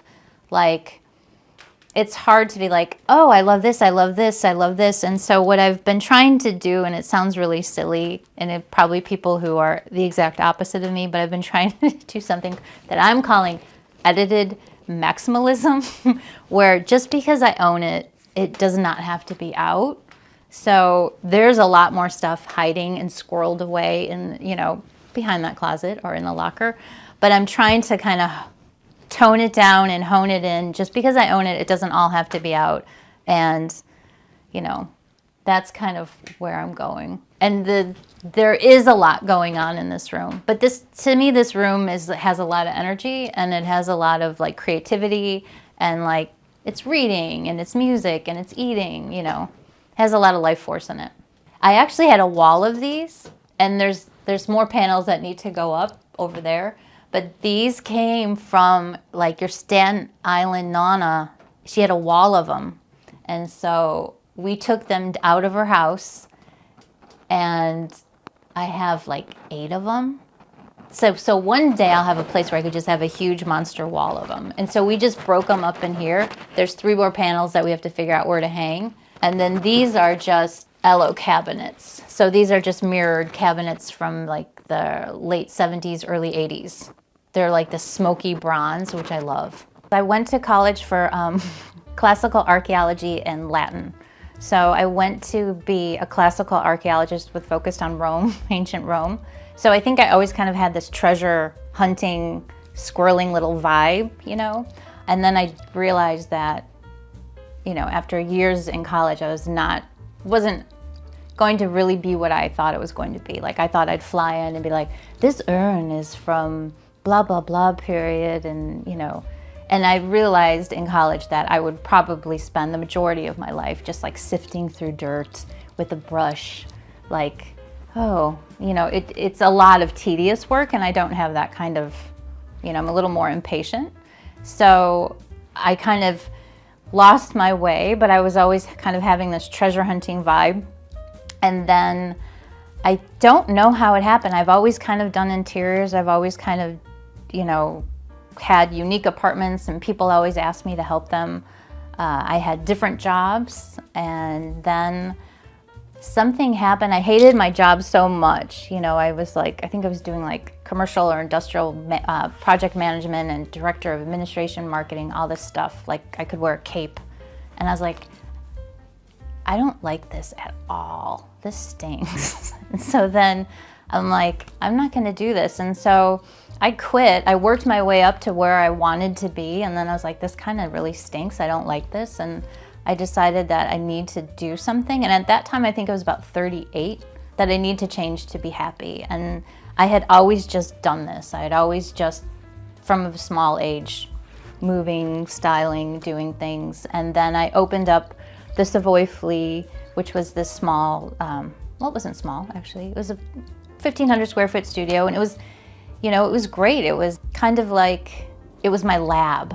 That was probably the best way to put it. And it's kind of where I really cultivated styling and really decided how much I really loved styling, as opposed to the selling aspect of it. And I still love the treasure hunting of it, but I can spend hours with my photographer and we would just do these amazing shots. And that's kind of where I got that bug of like, just styling and capturing light and images and photos and mood making. I'm really about kind of creating atmosphere and mood, like atmospheric design. I love, being transported. And I think living in Chicago, as long as I went to school in Chicago, I think it's so important to have these environments where you walk in and you're transported. Your home is just, it's just you. It's just, you open the door and it's just kind of you.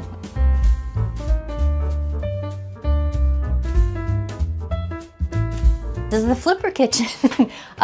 So we decided to kind of keep everything white, eventually maybe take out the floors, but my husband wanted, kind of a calm, basic white kitchen after, when you walk in, it's a little crazy.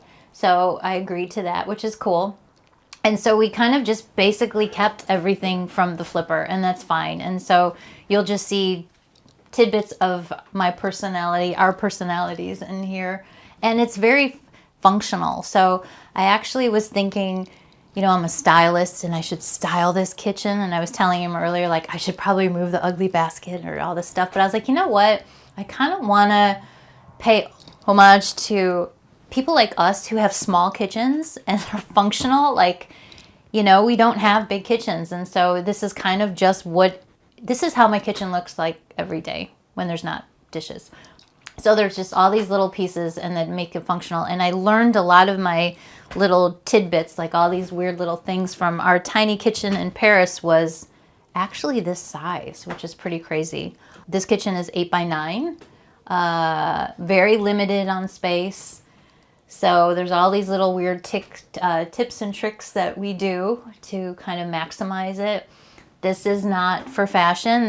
These are all things that we all use in our kitchen. These are really cool botanical prints. I have more and more of them. I'd love to do a wall one day of them, but these came from an estate of a botanist.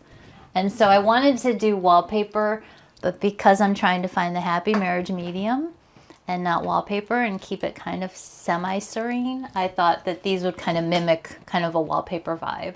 Because I don't think design should be so stuffy, and you'll find a lot of weird, crazy things in my house. This is my new favorite thing, my toile with the aliens on it. It's like, which is crazy. It's called Alien Abduction Toile. So if you look closely, there's like a little alien and the spaceship's taking them up. So kitchens are kind of fun places where you could do whatever you want. And then this is Jean-Luc Godard, who I love, who's also like Jean Cocteau. He's my other favorite guy. So you know, you see like fancy French toile and stuff like that. And I see it and it makes me laugh. So it's mainly because of it. It just cracks me up. And because I am a kid of the 70s and it was all like UFOs and stuff like that. So this little stuff I thought was so cool because if you look closer, you're like, wait, what's going on in this toile? So normally, you know, it would be like flowers and people, but it's just little aliens abducting people, which I just think is funny. Someday, you know, if we decide to stay or do it, you know, we might revamp the kitchen and do it, but I don't know, you know, it's an 8x9 kitchen. So it's completely functional with just all these weird little tidbits that I've added to just that make me kind of smile and happy about it. Well, when I started out, it was a lot different. When I started, you know, doing antiques and stuff, the world was a lot different and there weren't a lot of me's. It was when I started out 10 years ago, it was 12 years ago, it was mid-century modern. So I could find a lot of things easily because no one really wanted them, which sounds terrible. But they were more into, you know, like more mid-century modern Danish Scandinavian vibe. So it was a lot easier for me to find a lot of things. We did have a condo in Paris for 20 years. And so a lot of the smaller treasures and stuff have come from there. And I used to source from there for clients and stuff like that. But a lot of our stuff is from there. But I think that kind of having, you know, a place in Paris, it was tiny, you know, so we didn't really vamp that out a lot. Our place was literally probably as big as this room. It was maybe 300 square feet and it was very humble.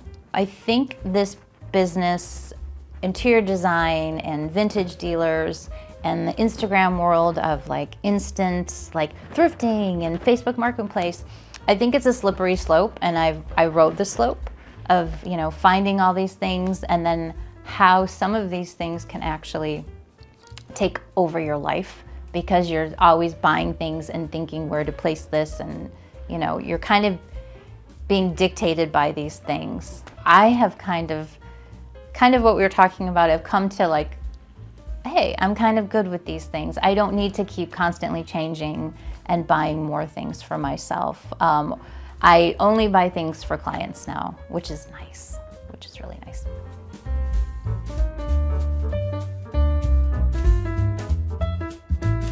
We're gonna go up to the second floor. One of the reasons why we loved this place, because it actually had 2 floors and most of our apartments only had 1 floor. So it kind of gave us more of a feeling of a home and the luxury of going up and down, which when you live in an apartment, going up and down on stairs is pretty unique. So come on up. This is kind of what we're talking about where I tried to make it a little more serene. So this is all painted tallow, which is one of my favorite colors from Farrow and Ball. It's this creamy color. All right, so now we're in my bedroom where I've tried to create a sense of calm, not so much energy as downstairs where you see more of the reds and the blacks and all this stuff. So in my own way, it's more calming, and I love blue. So my last bedroom was blue, so I tried to incorporate blue in here, and I wanted to do something neutral as to the walls. So this is Farrow and Ball New White, and I wanted to do a neutral because if I did want to do another color, because I do love textiles and I do love color, I can always change my textiles out, because previously this room before white was chocolate brown. So I painted, when I moved in here, it was chocolate brown with red, which was pretty more dramatic, like crazy drama. So I decided to fall on a nice neutral color, and then at any time I can change out all of my textiles. But right now it's blue and I love blue, so I'm really happy with it. My bedroom, it's actually the largest room in the house. It's actually my bedroom, my office, and my closet. So there's a lot going on in here. So a lot of my office is in here. And then I took the door off here, and then there's more office stuff in here, and then more books. So my design books. And then part of my edited maximalism thing, just to keep my husband's brain okay, I created this little altar, which is like all my little favorite tchotchke things, you know, that I draw from and creativity from, all of my favorite things, so they're not all out. This is actually going to get painted blue, so But this was the leopard wallpaper I was telling you about. And this is amazing. These antlers, I have 2 of these, but I couldn't fit them in here, which is sad. These are antler shelves, and they came from the same estate as the Venetian headboard. So it's just a really cool, unique, that's why I want to paint it blue so you could really see the antler. But yeah, there is more leopard. I'm sorry. You'll have to come back when it's blue, and then I have shell stuff to hang up. And this is Jean Cocteau. So I have a lot of things in my home I kind of have meaning to me and I draw upon. So a lot of them are kind of like, I don't know what would be the weird word for it, but that's Jean Cocteau. And I draw endless sorts of inspiration from, and they're both taken by Man Ray. This is me and my husband when we were dating. We're really young in the 90s. And then there's a little De Royale beetle from Paris. There's just all these little things that I love, and and me trying not to put them everywhere in the house. I'm trying to condense them and put them out. So it's kind of like an altar. Maybe that's the best way to put it, huh? So this is the other side of the bedroom, and this is actually behind the blue velvet. It's my closet.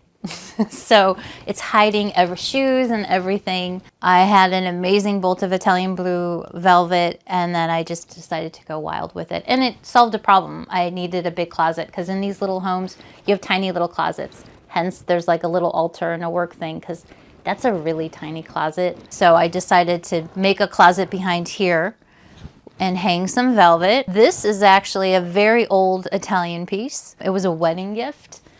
And it's probably it's actually Dutch, I apologize. It's probably, I think it's 17th century, which is crazy. And so there's more clothes in here as well.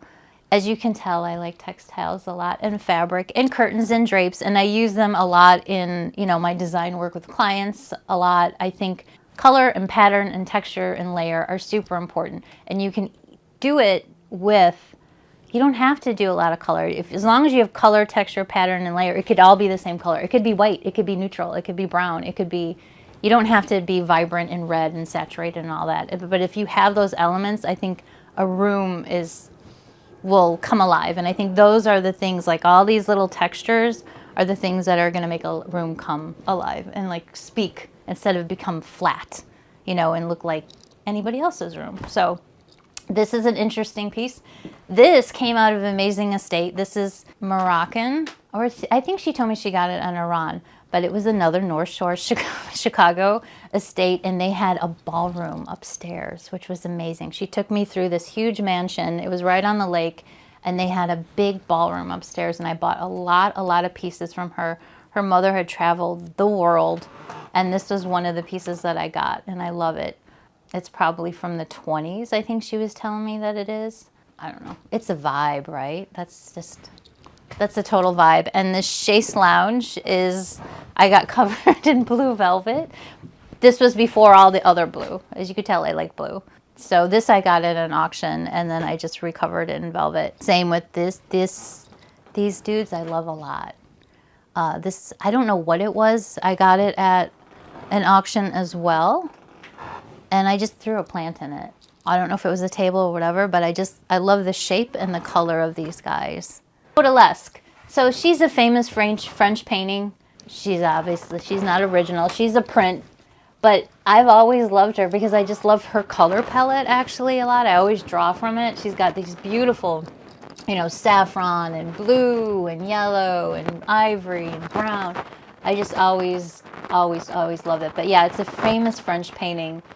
Odalisque, and she's ginormous. I think I got her at Randolph Market too as well. She's really big, I forget. And get really cool stuff. This is actually my desk. So this is my office. Like, I'll move this junk off and I work on here. Like, this is part of my office. I'll put my laptop on here. So this is my little office chair. But this chaise it's just totally like, no. I mean, it's just a beautiful piece that I've always had, and now we live in a smaller place and it fits up here. The dogs love it. It's like the most regal dog bed ever, right? But I will sit in it and read. So a lot of my work stuff is in the cabinet, and then, I do a lot of, any kind of work that I have here, sourcing or layouts or whatever, color selection, it's actually done usually right here.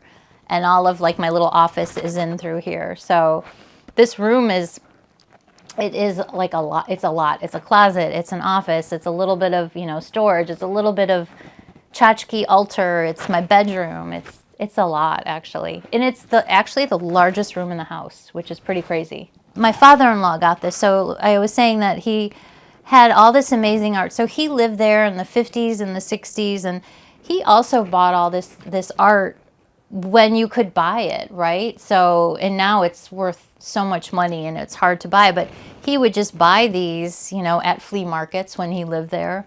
And so he amassed quite a little hoard of them. And so when he passed away, we got a lot actually. And so this is one of the pieces. We just got this.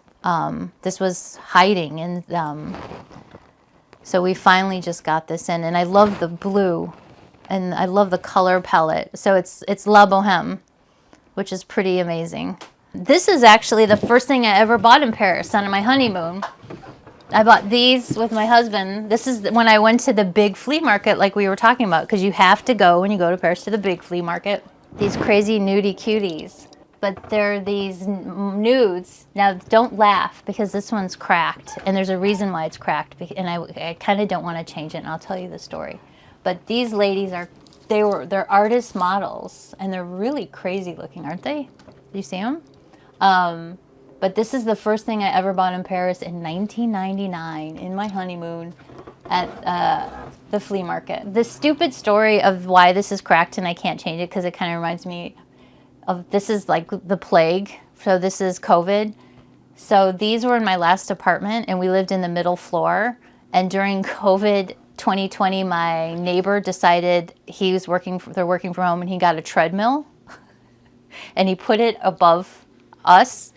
And so our floor, I was like, our floors are shaking. Can you please stop? And then our art started falling off the wall. And so that cracked.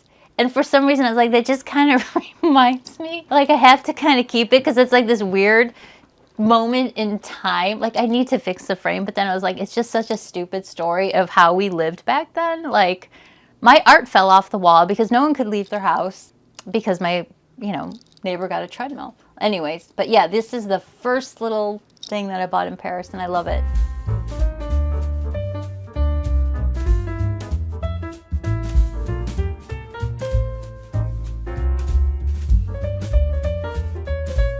I think home is really, like I said before, I think it sounds cheesy, but I really think it's just kind of like, it is such a personal, it's your own sanctuary. It's kind of a poem to yourself, and I think if you really follow what you love, you buy things that you love, and you kind of turn off all of the chaos, around you through social media and the outside, and kind of, buy things that you love, and you open that door and you're like, wow, this is me. I know that my home won't appeal to everybody. I know that my home is pretty unique, and that's okay.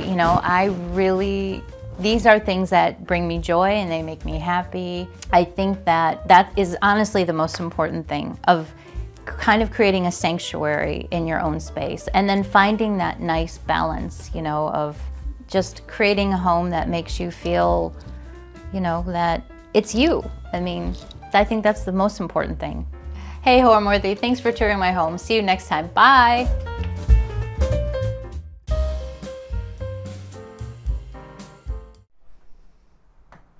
Hi, Homeworthy. I am Deb, and this is the Mountain Chateau here in Pennsylvania. Come on in.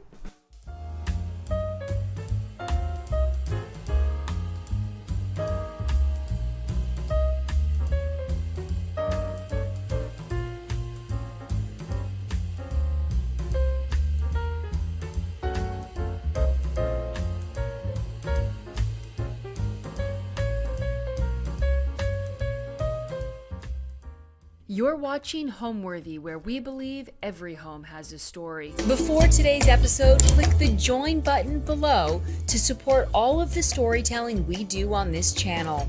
Our growing community of members help to directly fund more videos so we can capture these extraordinary homes from around the world.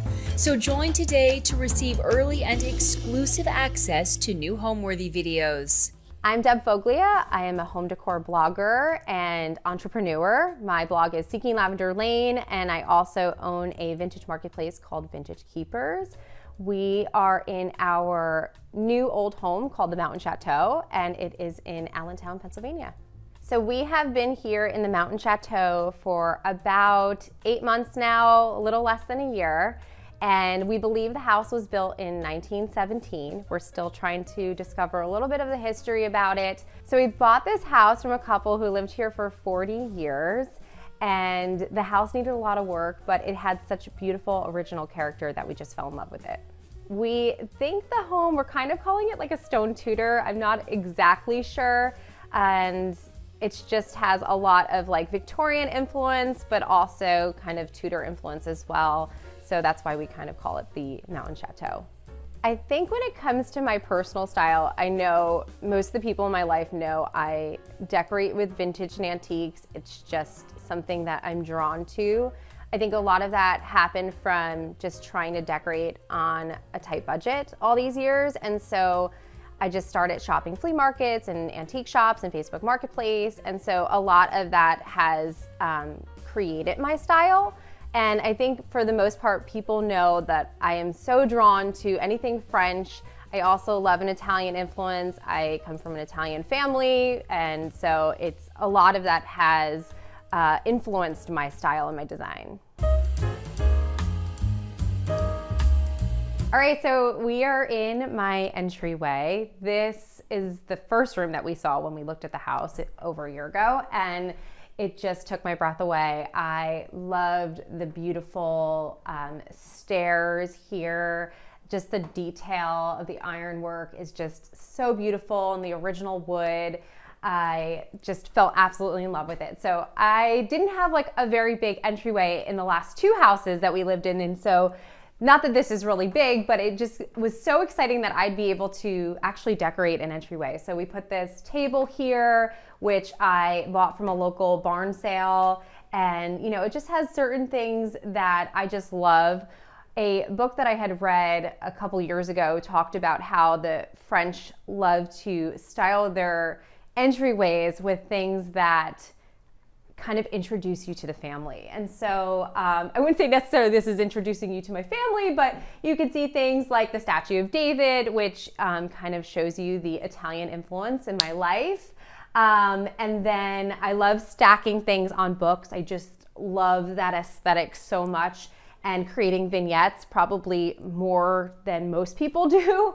And so here we have, this is actually a picture of my Nonna. She left this earth a few years ago, and she is just such an inspiration to me. She came from Italy and moved here in her 40s and started a new life here with starting her own creative business as a seamstress, and she's just a very special woman. So she is here in my entryway. And then, you know, we just have, like I said, some books. This is a candle. I also make candles. It's another part of the many things I do in life. And so I have one of my candles burning here. And I think one of the coolest things about this house is this phone niche. And I haven't quite figured out what I want to do with it. So I just left the phone that the previous owners had left here. I don't know if it's the original phone from the house, but this phone niche is just so cool. And I just love that it has that like original character here. Over here we have this new vintage rug that I just added here, and I feel like it just makes the space. It brings a lot of those warm tones in here, which I think complement the wood in the stairs really, really well. And I just love this door so much. And the original leaded glass here is just such a nice original feature. So this space is, you know, I try to keep it as simple as possible because you're coming in and out. But a couple of the details that I added was just doing these doors in this dark charcoal color. And I think it just kind of pulls in all the blacks and the iron rails and things like that. Another favorite piece is this light fixture. And this I found at Brimfield last year. And so we had already closed on this house, but we hadn't moved in yet. And so I started collecting things for this new home. And this was immediately caught my attention. I bought it for like $100. I believe it came from an old church, and I just love the warmth that it brings, and it just looks like it's always been here. So it's one of my favorite things. Another favorite, which is actually off right now, so it's not chiming while we're filming, but is this clock. It's not super old. I bought it on Facebook Marketplace also right before we moved, and it was like one of those things that like, that's perfect for our mountain chateau. I love that it chimes. It's those little sounds and noises and smells and things like that that I just love in a home. One of the other things that we hear here is the train whistle in town. And so between the train whistle and the chiming of the clock, it just makes the home so much more magical. On this side, where our stairs are, we just added this new stair runner, which I just love. I think just the texture and then also the safety of having a runner is great.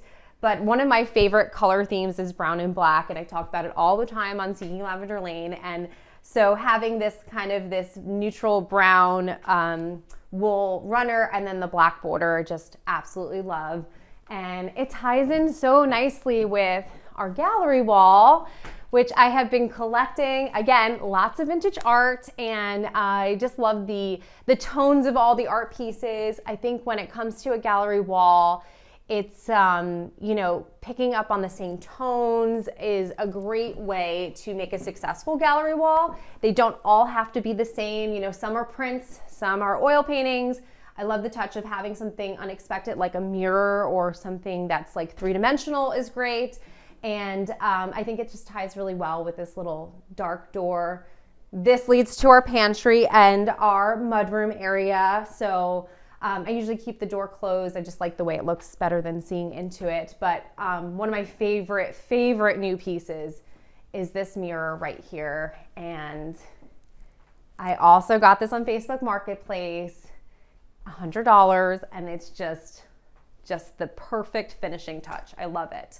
And it's great too, because like when you're on your way out the door, to be able to just like check yourself real quick before you leave, it's the perfect placement. So when we were on our house hunting journey last year, we had looked at a lot of different homes. I knew I wanted something with old character and all of that, especially moving to Pennsylvania. There's so much of that out here.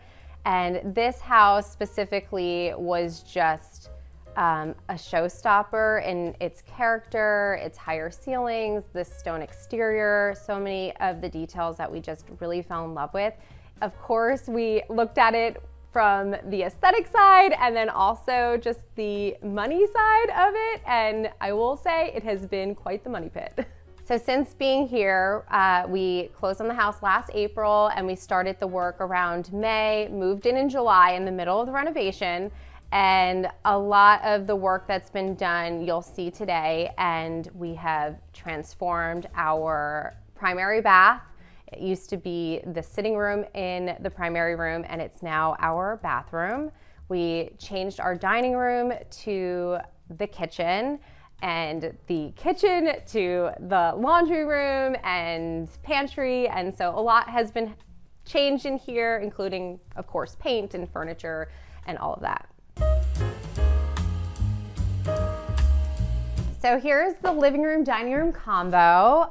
It was actually the original living room in the house, but since we turned our kitchen into the dining room into the kitchen, it has now become the living room and dining room combo. And so this took me a little time to figure out a good balance of just furniture placement and everything. But one of the pieces that we got, I ordered before we moved in, was this beautiful sofa.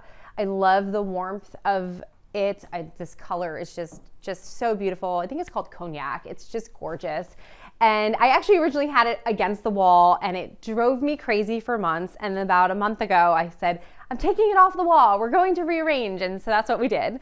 And I love it this way. It's so comfortable to just sit here. And we have the TV above the mantle. So, and just sitting here and watching TV and relaxing and reading and having my coffee. It's just the best. And so one of the pieces that I think it just goes so well with is this beautiful tapestry. And this has also had a few different homes here so far, and I think this is probably a place to stay. And this gorgeous tapestry, I believe it's 18th century from France, and it was an eBay score. I would say probably one of my bigger splurges in the house. My husband still is very unhappy with this purchase because it cost us a little bit more than most of the things I buy, but I just had to have it. I love the look of tapestries. They are trendy right now, but just the colors in it is just so beautiful. It fills the walls so nicely, and it truly brings that old world character in here that I just absolutely love. So I've been kind of playing around with this space here. Again, we're in the editing stages, so you just never know. Tomorrow it might look totally different. But right now I'm kind of loving the palm here. We have this column back there. This is another Brimfield find, which I just love. I have two of them, the other one's on the other side, but it's these Italian lanterns. I think they're mid-century. They're not insanely old, but they just are just exquisite. They are plugins, which is great. And so it just lights up this corner really, really nicely. And so I just love how that pairs really nice with our tapestry. So this side of this room, I added this runner. I kind of love this. I think it's a great design tip. If you have a space that's kind of empty, you can fill it with a runner rather than a full-size rug. This is vintage, so you know, it's just very unique. I love the colors in it. It goes so well with our entryway rug also. We do, because these are the original floors in the house, which I fell in love with. But they're old, and they do have staining and, you know, things like that. I think when you buy an old home, it's something that you have to just accept. You know, there are going to be imperfections, and I kind of love imperfections, so I just love that. So with an old home, you have old radiators. This has a radiator cover. Believe it or not, we actually use coal in this house. That's how old it is. And I love kind of using this as almost like a tabletop. So I have all of these books and magazines here, and again, creating vignettes with it. These little matches, this is actually a pottery piece that I made in a pottery class I did years ago. But these matches are from a woman. She makes them and sells them on her Instagram. They're called MO matches, and I love those.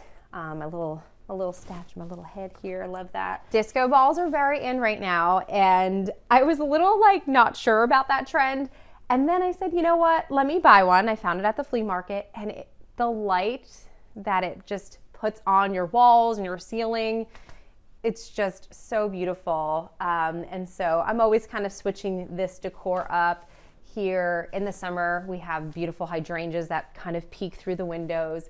They're at that point where it's time to kind of trim them back. This corner, again, another evolving space in our house, but I just recently styled this with this marble bust. This was another great vintage find. I recently got this beautiful mirror here.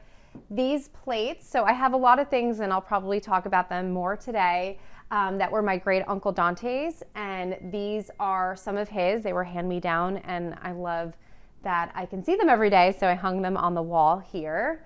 And this little plinth, this we actually DIY'd, so it's a great little DIY project to elevate your busts or your plants or anything like that. So the interior of the house, we haven't quite got to the exterior yet. So the interior of the house, we've added lots of vintage, which is my favorite. I love decorating with anything vintage. I'm always at the flea market, so I find lots of things for like $5. And I think our style is kind of eclectic with European vibes. I love anything English Victorian meets French chateau. I also love a little touch of rustic. So it's a little bit of all of that. Our previous home was more European farmhouse, which I like to say. And so I had to get a little fancier here. And we've just put elements in here with like our marble and our Italian lantern sconces and a beautiful 18th century tapestry to kind of bring that little bit of that fancy vibe. so onto this side of the room, which has our original fireplace. This, again, another original feature of the home that I just absolutely love. There are things that still need to happen here, which I look forward to sharing down the road, but I believe this is like 1980s tile that they probably added, the previous owners, and I want to eventually update that with some marble or something. But for now, I just kind of hide some of this with this vintage screen. But this was originally, when we moved in, I thought she did a really nice job. She had them in like 2 tones. It was like a gray and white. And I contemplated leaving that. And then I said, let's just paint it all white. I want the whole room white.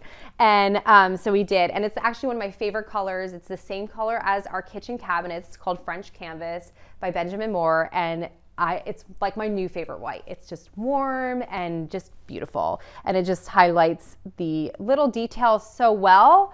But I also love that it's kind of muted too, that it's all white. So on to what's on top of our fireplace. Now this is our TV. So it's a Samsung frame and we bought a separate frame for it. I love changing the artwork out all the time. So today it's a dog, tomorrow it's ballerinas, the next day it's a landscape or some portrait. So this, I'm kind of feeling the dog right now. And on top of our mantle, you know, again, always switching it up. I try to keep it a little bit more simple year round, really go all out for Christmas with a beautiful garland this past year. But I have this little pheasant statue, some pheasant feathers here, and again, just decorating and mostly vintage. Over here under the window, I think a great way to style a space, especially if you kind of love this eclectic look of just collections and stuff, is I'm a magazine hoarder. And so keeping your magazines out, and I do go back and read them all the time and relook at them, the design books and stuff. And then I just kind of style them with some pieces on top. I love kind of these used paint brushes. It kind of gives this like artistic feel. This is a friend of mine gave me this little guy, and I love it because at nighttime, oh, it's not plugged in. Is it not? No, it's not plugged in. But at nighttime, I light this up, and I love that it just kind of like illuminates the floor here. It brings light into the space in a different way. So be creative with your styling and, you know, consider lamps on the floor. Why not? So over here, we have this cute little bench. This is also vintage. I love that it creates extra seating for in our living room space. And it also kind of fills this here without blocking like the TV or the fireplace too much. And, you know, a lot of the tones in this room you're probably seeing is, you know, mixing that like warmth with cool tones. So this is that like mustard yellow velvet. You know, we had the cognac on the sofa, the colors in the tapestry. So I really love that balance of like warmth and cool, and, you know, and we just kind of create that throughout the whole space. So we have our pillows here that are always changing, but right now they really bring in the warmth and the greens in here.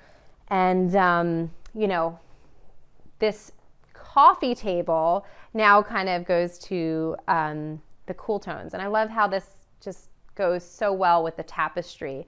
This is also one of my Uncle Dante pieces. It was in his home, then it was in my home growing up as a child, and then when we moved to our last house, I took it from my parents, and it was actually in our basement, and then I was like, I can't just keep this as a basement table. It has to be in my main living space, and so here it works so nicely.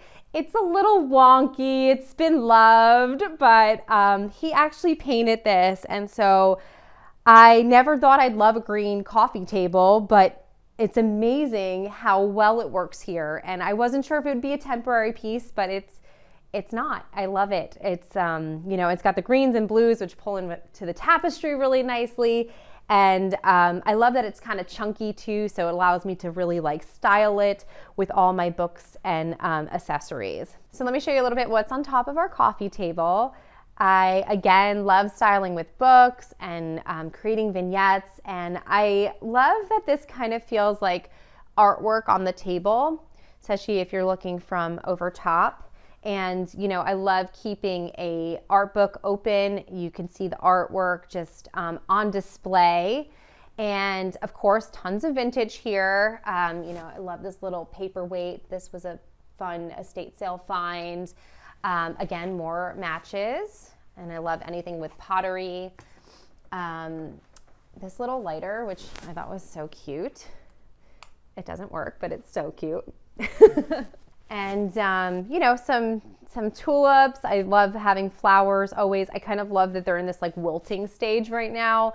It feels very like architectural and interesting. So just really nice. And then I always have a candle on. This is actually one of my vintage candles that I make here. And I just love how that like pairs so well with all the styling on this table. On this side of the room, again, I've just moved some things around. So this was on the other wall where the tapestry was, and we just moved it here. This was another great Facebook Marketplace find. It's my pine cabinet. I think it brings a little bit of that rustic feel that I also really love in here. And again, just creating lots of collections of pieces. I love a great bust or head. I think it just creates that unexpected feel to a space. I think faces are just something that really elevate a room. So whether it's a portrait or a bust, those are things I'm always drawn to. And so yeah, these are just little things that I love. This piece of art is a favorite vintage find. And, you know, and then these drawers, I love to hide all the things that you don't want to see every day, and they're not exactly organized. On this side of the room is the dining room section. And again, it was the original living room, but it fits the dining room space so well. And it really just allows us to like sit in this room and use it for both, you know, entertaining and eating and sitting and lounging as a family. So again, these are all Facebook Marketplace finds. Great way to just keep things on a low budget. I got these shield back chairs recently. I had looked and looked and looked forever for the perfect chairs, and I just love them. And they're insanely comfortable too. This table, so now, right now I kind of have it set up like a library style. Again, lots of books, vintage. I love that, but I also love setting it and having it as more of a dining space. So either one, I love how it kind of combines both looks of both library and dining. So back here, this is actually our newest addition, which we worked so hard on this week. So this is the addition. Behind here is our sunroom, and the previous owners did the addition about 20 years ago or so. And I really did not love the look of this window that was here. And so hubby built this out for me, and with a little ledge at top. And so it kind of just creates this division so we don't get that like light coming through or seeing the other things in the other room. And then I painted this mural. It's like my first time ever painting anything. I just got like a creative, crazy moment and painted this with like a rag and some dryer sheets and using just like leftover paint colors in our house. And I think it creates like a really nice backdrop for this space and really allows us to feel like this is its own personal space without looking onto the sunroom. When it comes to finding your personal style, I feel like time, like definitely give yourself time. I think a lot of it also has to do with the architecture of your home too. So there's a lot of things that will influence that. And I love trend, but I also think that you don't want to get too trendy. So follow trends because it definitely, it will switch up your style a little bit. Maybe you're like, oh, I don't know if I'd ever decorate with yellow. Now all of a sudden yellow is very trendy. I tried yellow in my house. You'll see it in a little bit. And I love it now. So I think that you should try the things that are popular and see how it works and follow designers that have a good sense of design. So a few other things that I always kind of go back to and use as just like resources is 100% Pinterest. I love Pinterest. I think Pinterest has a great mix of designers and interior bloggers and so much of that. I always say, you know, create a pin, like especially if you're decorating a new house, create a Pinterest board specifically for everything that you love and just put it all on this one board, and then go back to when you are thinking about designing a new space and go back to that board and kind of see what really feels like your style. And so this way you don't sway too much, because I think sometimes we can be swayed, especially in the world of social media. We're all, you know, just taking in all of these different designs out there. And I think that that could be a little overwhelming sometimes. And so, you know, in order to make sure you stay on track with your own taste, keep going back to that design board. It's something I've done for my last 2 houses, and it's really helped me stay on track. And the other thing I love, and you'll see it throughout our house, I love design books, and I think that that is a great way to elevate your style, so you could kind of get out of the everyday home to really design like a designer. So over back here, we have this great cabinet, which is also a new addition. I wanted to get a little more whimsy. And so I created these yellow and white stripes, and this is where that little touch of yellow comes in. And, you know, I wanted to try yellow. It's a very trendy color right now. I think it also feels very like English cottage. And so I did this unexpected yellow and white paint stripes on the back here. And I'm calling this kind of my like old money / Italian grandma cabinet with like the Mother Mary and all of that, the old books. So it's kind of a combination of both those styles that I really adore. So over here, I have this portrait. I love decorating with portraits. You'll see quite a bit of them throughout my house. Again, I love anything with a face. I think it just totally elevates the space. This is the female. I also have the male in our kitchen, and I got the 2, I want to say it was like $25 on Facebook Marketplace. It was an insane price. And I don't know if it's original or if it's a print that they kind of like layered this gloss on top to make it look like an original. I actually can't fully tell, but it's a favorite. I love the chunky gold frame with it, and it just fills the space so nice. And it's also has been moved around quite a bit in our house, and right now I'm kind of loving it here. So when it comes to Facebook Marketplace, I think I get that question all the time, is like, well, how do you find such good things? I will say New Jersey's Facebook Marketplace was better than Pennsylvania's so far, but I'm still like learning the area since we've moved out here. But one of the things that I do is I save everything I like. So whether I need it right now or I don't need it right now, I can afford it, I can't afford it, and I save all the things I like, and that has helped the algorithm of Facebook Marketplace just to show up with things that I, you know, that is my style. It's almost like Facebook knows my style now. Another great thing too is just like, you know, really searching specifically. So I'm not sure what I searched for when I found this portrait, but I don't know, but you know, searching for portraits, I mean, I was just on the hunt for dining room chairs forever. So tons of dining room chairs had come up, but it took me a while to find the right ones. So when it comes to hosting, I am a combination of like wanting everything to be like beautiful and present it really well, but I'm also one of those like hosts that's like, yeah, bring a dish, go ahead, we'll just put a buffet out, it'll be great. I like to keep things simple. Being a busy mom, an entrepreneur, I love having people over, and now that we're kind of towards the end of our renovation in this house, I'm so excited to host again and just have family and friends here all the time.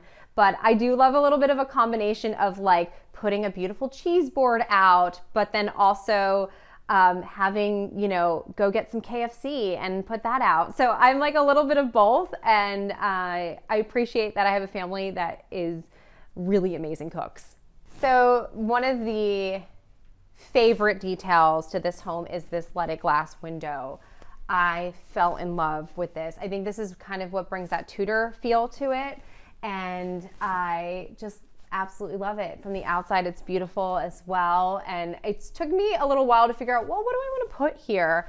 And I just started putting some plants and spring flowers here, and I just love that they get so much sun out here as well, and it's just one of my favorite features here. So here is the kitchen off of the dining room.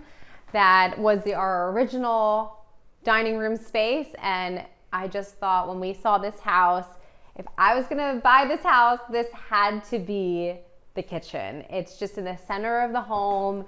It's is a lot bigger than the original kitchen. Of course, when you have older homes, that seems to be the issue, is that smaller kitchens, bigger living spaces. And so with us being in 2024, we wanted a place that we can host and really move around, and it kind of had that modern kitchen, but we also added lots of touches here that makes you think, was this kind of original? One of my favorite pieces to this kitchen is this marble. I love marble. I know a lot of people are very nervous about having marble in their home, especially in their kitchen. And the question I get all the time, does it etch, does it stain? And it does. It's marble. It's not going to be perfect forever, but I think that's one of the things that you have to embrace, is knowing that the imperfections will happen. Marble has been around forever. It's natural. I love anything that's like authentic and natural. And so the fact that this is marble and it's not man-made is just amazing. It is called the Monet Viola, which is almost like you've seen Monet and you've seen Viola. I love that this is kind of a combination of both, because it brings both the Viola, which is a purple veining, and then the Monet is like this, I think they say it's like a dark green. I see black or charcoal, but the veining is just absolutely beautiful. And I love the warmth of this. In our last house, we had Carrara, and I'm a big Carrara fan too. I still love it, but it's definitely a cooler tone stone. It reads a little bit more blue, and I wanted something that felt warm, and I just thought this was the most perfect marble. I feel so blessed and so excited to have it, and I think it just makes the space.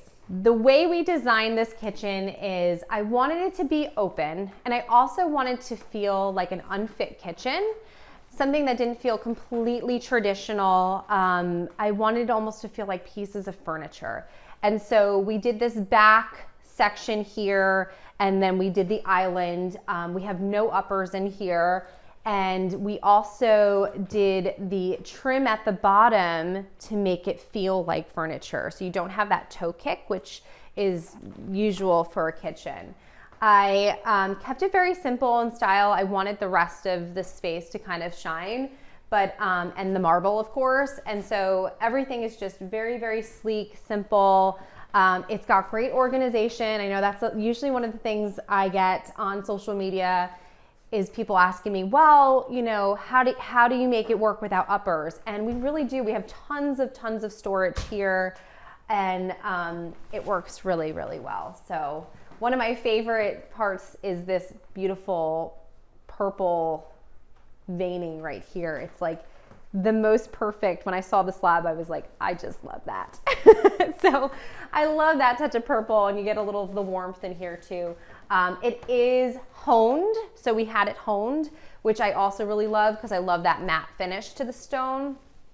And it's just really beautiful. Up top here, I try to style it almost like a credenza or something. So I always have artwork. I want it to kind of feel like a, piece of art, the kitchen. We have lamp lighting too. We have the sconces on the wall.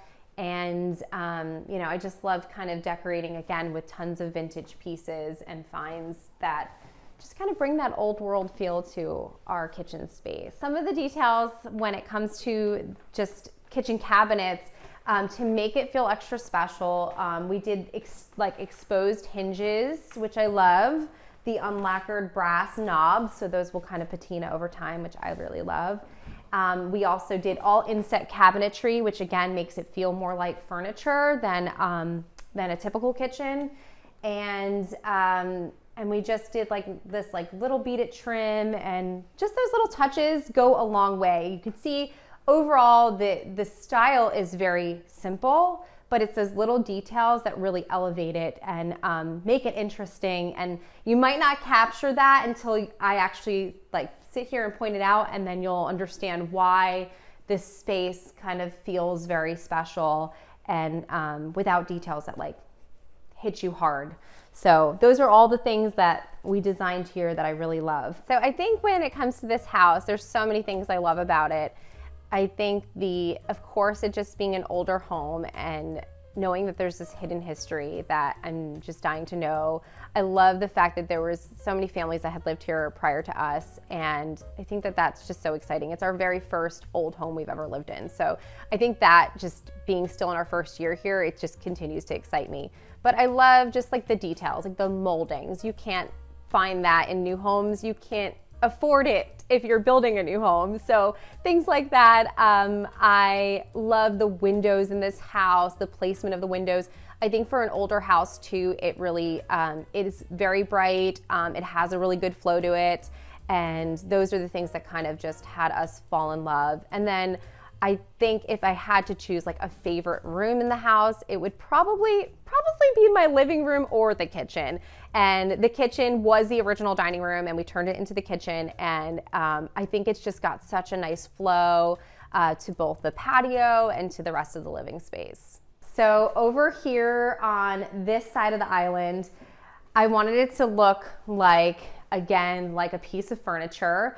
So we designed it to have these open shelves at the bottom, and then we have these little shallow drawers. I have like, this has all my tea in it, and this is a junk drawer here, and I just love that. I have this vision that I'm collecting to get all vintage cookbooks, and I want to fill the entire top with vintage cookbooks, but this is all I got so far, so I'm working on it.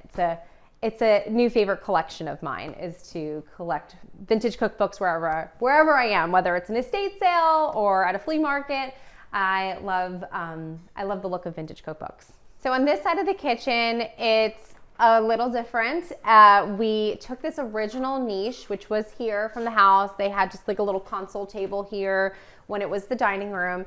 And I envisioned doing this very like Victorian English style tiles. And it's actually all just like ceramic 4x4s. And then we put these little nail heads inside here. I appreciate the patience of my carpenter who did all this. And I just love how it brings kind of that English Victorian feel. It feels very Downton Abbey, if you're familiar with this show. And I just love that little feature. I also thought it tied really well into the leaded glass window up top, those little nail heads.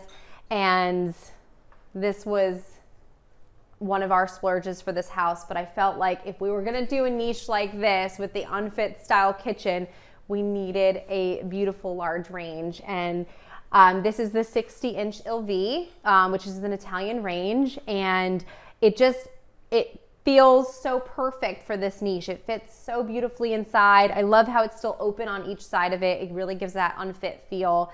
And behind it, let me show you this, because I'm sure we'll get questions. People ask all the time, well, how do you vent it? So we actually have this downdraft, and it just comes right up. Good little feature. It comes up and it hides away after, and it vents when we are cooking in here. Okay, so on this side of our kitchen, I love just the way the windows and the French doors go out to our patio. And I wanted a space that we could just sit and have coffee or tea. My kids eat breakfast from here sometimes. And so I got these vintage bentwood chairs, this bistro table, which I love keeping a tablecloth on it sometimes, and just kind of, you know, styling it like we're in this little French cafe. It's just fits here like so perfectly. I want to do probably some cushions on our radiator covers eventually. It's a future project. Hubby actually built these for me. So I wanted them to look like original shutters from an old Victorian house. And the wall was so blank, and I just love that this added that character, and I feel like you almost don't even know that it's not original. The cafe curtains were just the perfect little like soft touch to this window too, to give that soft lighting. And my favorite is definitely just being able to go outside when it's warm. This week was so beautiful out. We kept this open and we're grilling on the patio, and I just love how that just transitions just so well from our kitchen to the outside. Behind me here is the original built-ins. I think that this is definitely another favorite feature from this house. They were here as the dining room built-ins, and we use them as part of our kitchen storage. And so I love that this is part of our kitchen. but yet they're original and old, and we put these little locks on them, and keep our everyday dishes and platters and stuff like that in here. I think when it comes to first-time DIYers, decorators, first-time homeowners or renters, if you are trying to both find your style and also just update, especially on a budget, every house we've done, we always have, a pretty tight budget. I would say always start with paint. Paint goes a long way. I think updating your light fixtures is another huge update that instantly transforms the space. So those are the two things that I always recommend, especially if there's not a lot in the budget to work with. And then just keep collecting. I'm such a collector. I love shopping vintage, and that's just been something that really has helped me to style all the little vignettes and spaces in my house. And so much so that we started a vintage website called Vintage Keepers. It's a marketplace, and we just love being able to sell my own stuff through there, and also have vendors that have just a great style to sell through as well. So from the kitchen, we do have our pantry, which was the original kitchen. It's a combination room, so it's half pantry, half laundry room, but I'm not gonna show you the laundry room today because it's not quite finished. But this is the section that we turned into our pantry. So we had these built by our carpenter. I just love that it kind of created this hutch. It was actually an original like peninsula from the kitchen here. We knocked that all out and we did this, and it hides a lot. We have some more cabinets too in like our laundry room section that we put some like, the not so pretty things like cereal boxes and stuff like that. This side I did a little punch of red, and it's our refrigerator and our coffee nook and all of that. Hides some of our appliances. We have our ice machine underneath here, and it just functions so well. I love having this space because it allows us not to have everything in the kitchen that you don't want to see every day. And it's so close to the kitchen that it functions just so well, just walking right through. One of the things I should definitely talk about is the floors in here. So these floors, being an old house, were very slopey, and we could not figure out a solution that was, not incredibly expensive. So we put plywood down and we painted these Harlequin pattern on the plywood, and it's great, and I love it, and it really kind of feels old world, but it's also was so cheap and easy. Well, I wouldn't say easy. My neck hurt for like about a week after, but it was definitely a great solution to buy some time until we can, do tiles or something down the road. So from here we have our teeny tiny powder room. I mean, it's tight, but we made the most of this really tiny space. So we created this sweet little English cottage powder room. One of my favorite features is this little corner sink that we put in to save room. The little wooden toilet seat is a great detail in here. And we actually took out part of the tile wall and built this out because you literally couldn't even sit on the toilet. It was that tight. It was so tight. One of the best DIY tips that we did was we had the old original tiles behind here, and instead of demoing the whole thing, we just put this vertical shiplap right on top, and it made such a great solution and allowed us to be able to DIY this bathroom without hiring a professional. So I have been running a design blog for about 11 years now. It's called Seeking Lavender Lane, and it started from when we were searching for our very first home and the journey of just finding that house to our very first DIY projects and learning how to decorate. I have always had this passion for styling. I think trading spaces, just growing up with that, was kind of a big influence on my life. I then really fell in love with fashion. I went to school for fashion studies, and after graduating, I worked in the bridal industry for quite a while, and then from there I started falling in love with just styling our first apartment to finding our first home. And so all of that kind of took off in my career, and I did that on the side for a really long time as a hobby blogger, and left working in the city and in bridal about 7 years ago. And so I just kind of fell in love with this. I feel like I'm still learning and growing, and I love each new house that we have lived in because it's really kind of exercised my just my craft, and I just really just love interiors so much. All right, so there's a lot more house left, but I'm gonna show you just a little bit upstairs. We'll take you up to take a look at our primary bedroom and bathroom space. It's something that we have almost finished decorating, so I'm excited to show you guys. Okay, so right before I take you into the primary bedroom, I want to talk to you a little bit about my hallway. And one of my favorite things that I have is this painting from my Uncle Dante, which my parents have tons of his art in their house, and this is one of the pieces they gave me, and I just love it. And I love kind of like where it pulls in the lady in red with the red rug here, and it's just a really special piece that I'm super thankful that I have in my house. Okay, so here's our primary bedroom. It's half the original room, and then there has been an addition put on from the previous owners. And we basically up here did a couple things. We refinished the floors because they were in pretty bad shape.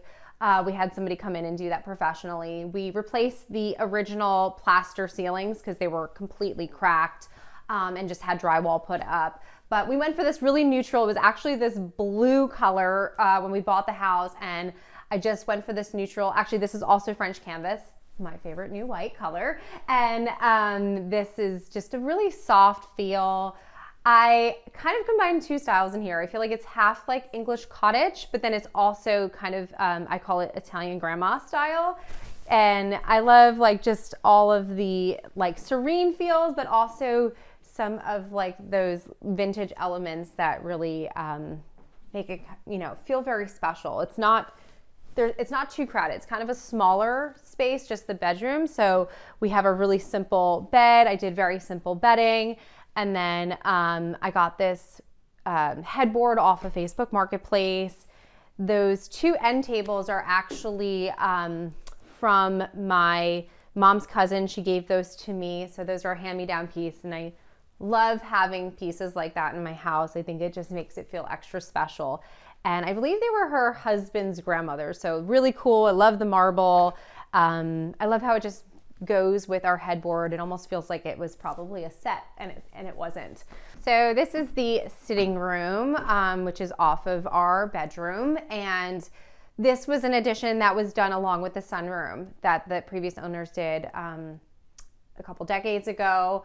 I love that they added this. I think it really expands the bedroom. It's actually not the biggest bedroom in the house until they did this. My daughter's bedroom, which I won't be showing today because it's not finished, but it is probably the prettiest room in the house. But this is such a great space, and I wanted to go really moody with it. So you'll see in a second, I did the sitting room really moody, and I did our bathroom really moody, and then kept the bedroom really bright. And this is just a beautiful, deep, dark brown tone. We had these original built-ins in here, and they were this like wood color, and I was kind of like, I don't feel like painting them. So you know what I'll do? I'll just make them hide, and I'll paint the whole room in this brown color, and you'll never see them. And I love like the way the light comes in with this moody tone. And this is just a great place that we like sit and hang out. And it's just a great additional space. We also have a lot of extra storage in here too, which is really, really great. I love this table. It was a hand-me-down piece, also another Uncle Dante's piece. And my mom gave it to me recently, and I was like, good, I need more furniture, I'll take it. And I love it. So another piece that I grew up with, it was always in my parents' house. And a couple things in here are not complete, but I love this rug. It brings in both texture and pattern in here. These were pillows that I had made. They were vintage tapestries, and I kind of like love that touch of equestrian feel. So I thought they fit in here really, really well. And I just thought those were really neat to be able to recycle a tapestry into a pillow. Some other things. So we do have a balcony off of here, which is great for in the summertime. But a couple other things is just like these shelves. I love, again, just displaying lots of vintage and all that kind of stuff. I love that it's moody, and so they just pop so nicely off of the moody backdrop. This was a great find. So I actually got this in a estate sale, and it was a really good price, and I loved it. I love that it came with the light too. And I didn't realize this, but it's Naples, Italy, and so my dad and my whole family are from Naples, and so I was like, oh my goodness, it's Naples, and I didn't even know when I bought it, so I think that's really cool. And I love kind of hanging it in front of this window too, so it kind of blocks out some of the light and gives it a little interest, because they're not my favorite windows. I probably would have picked a different style if I did this from scratch, but this is a great way to kind of like hide things that you don't exactly love. So I think when it comes to really making a home feel like yours and really come alive, I think it's just finding things that you truly love. It's something I'm always talking about in my own platform and my blog, is just really falling in love with the pieces that you add to your house. I think so many people feel like they need to fill their space with just something. I think that is just not tapping into yourself and your own taste. And so fall in love with everything that you put in your house. And that's kind of just what I've done. And I feel like my style changes a little bit over time, some trend influence and all of that. But I think that when you really decorate your house with pieces that you find that have a story to it, whether it's been handed down from family or it's just something that you just thought was super unique and you couldn't live without, I think those are the things that really elevate your space. And I'm always trying to find, like, I love a combination personally of like beautiful things and then also something quirky. Okay, and the other side of our bedroom is our primary bath. This was the original sitting room in this space. I think actually it was the original dressing room. And they had original built-ins on this side. Unfortunately, 2 weeks after we closed on the house last April, there was a leak from an upstairs bathroom, and a lot of it got destroyed. The entire original built-ins got destroyed. The part of the floors got destroyed.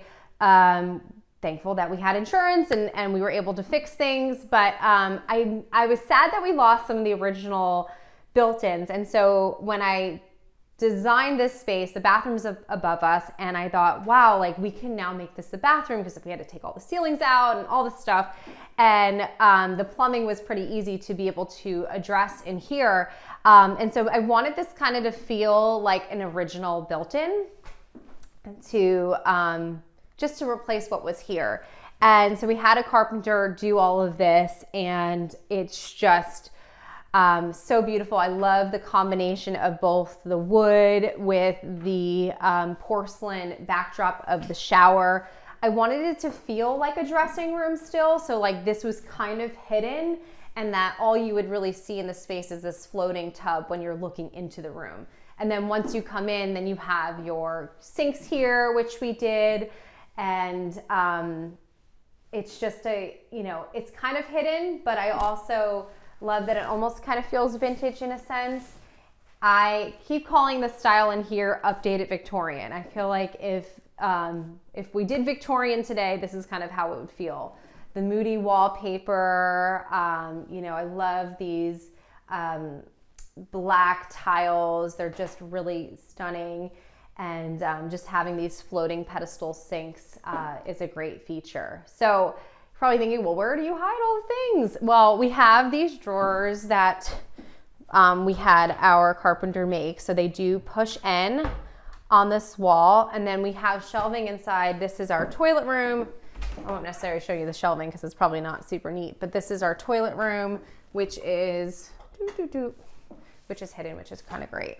Inside the shower, I'll show you, we did this porcelain slab, which is a lot less expensive than marble or anything else. It was actually, we had it cut in twos to save on the install. It was almost half the price. So if you're wanting to do a slab, cut it in half. You barely could see the seam in between. It was a great, just a great way to be able to get this and do it on, a little less expensive than doing a full slab. And then we did this checkerboard pattern on the floor here. And I just kind of love in here doing that like mix of patterns, having both the black and white and then the large scale veining and then this large scale floral pattern on the walls. We we have a couple more things I want to still do in here. I've been on the hunt for some curtains and things like that, but it certainly looks completely different than what it looked like before. It was a blue sitting room with a TV in the corner, and I think if the previous owners came back, they'd be quite surprised at what it looks like now. But I feel super thankful because the original bathroom, which is now our closet, was super teeny tiny, and if it wasn't for the leak upstairs, we probably would have never done this. But once the ceilings came down and everything, it only made sense to kind of make this bigger space our primary bath. So in the middle of the room, I decided to do this floating tub. Believe it or not, I actually haven't used the tub yet. So one of these days when I'm not busy, I'll actually get in this tub. But I love that it's in the middle of the room. It becomes this feature.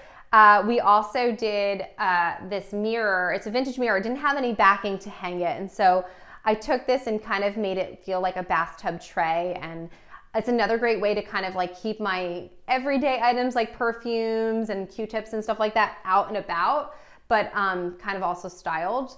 And then above here, I really wanted a vintage fixture and I could not find one that that worked, and like, you know, we were in the electrician's time frame and stuff, and so I just ordered this one from Overstock, and honestly I just love it. It like really fills the room so beautifully. It gives it that kind of glamorous touch, and I think it just like really finishes the space really, really nicely.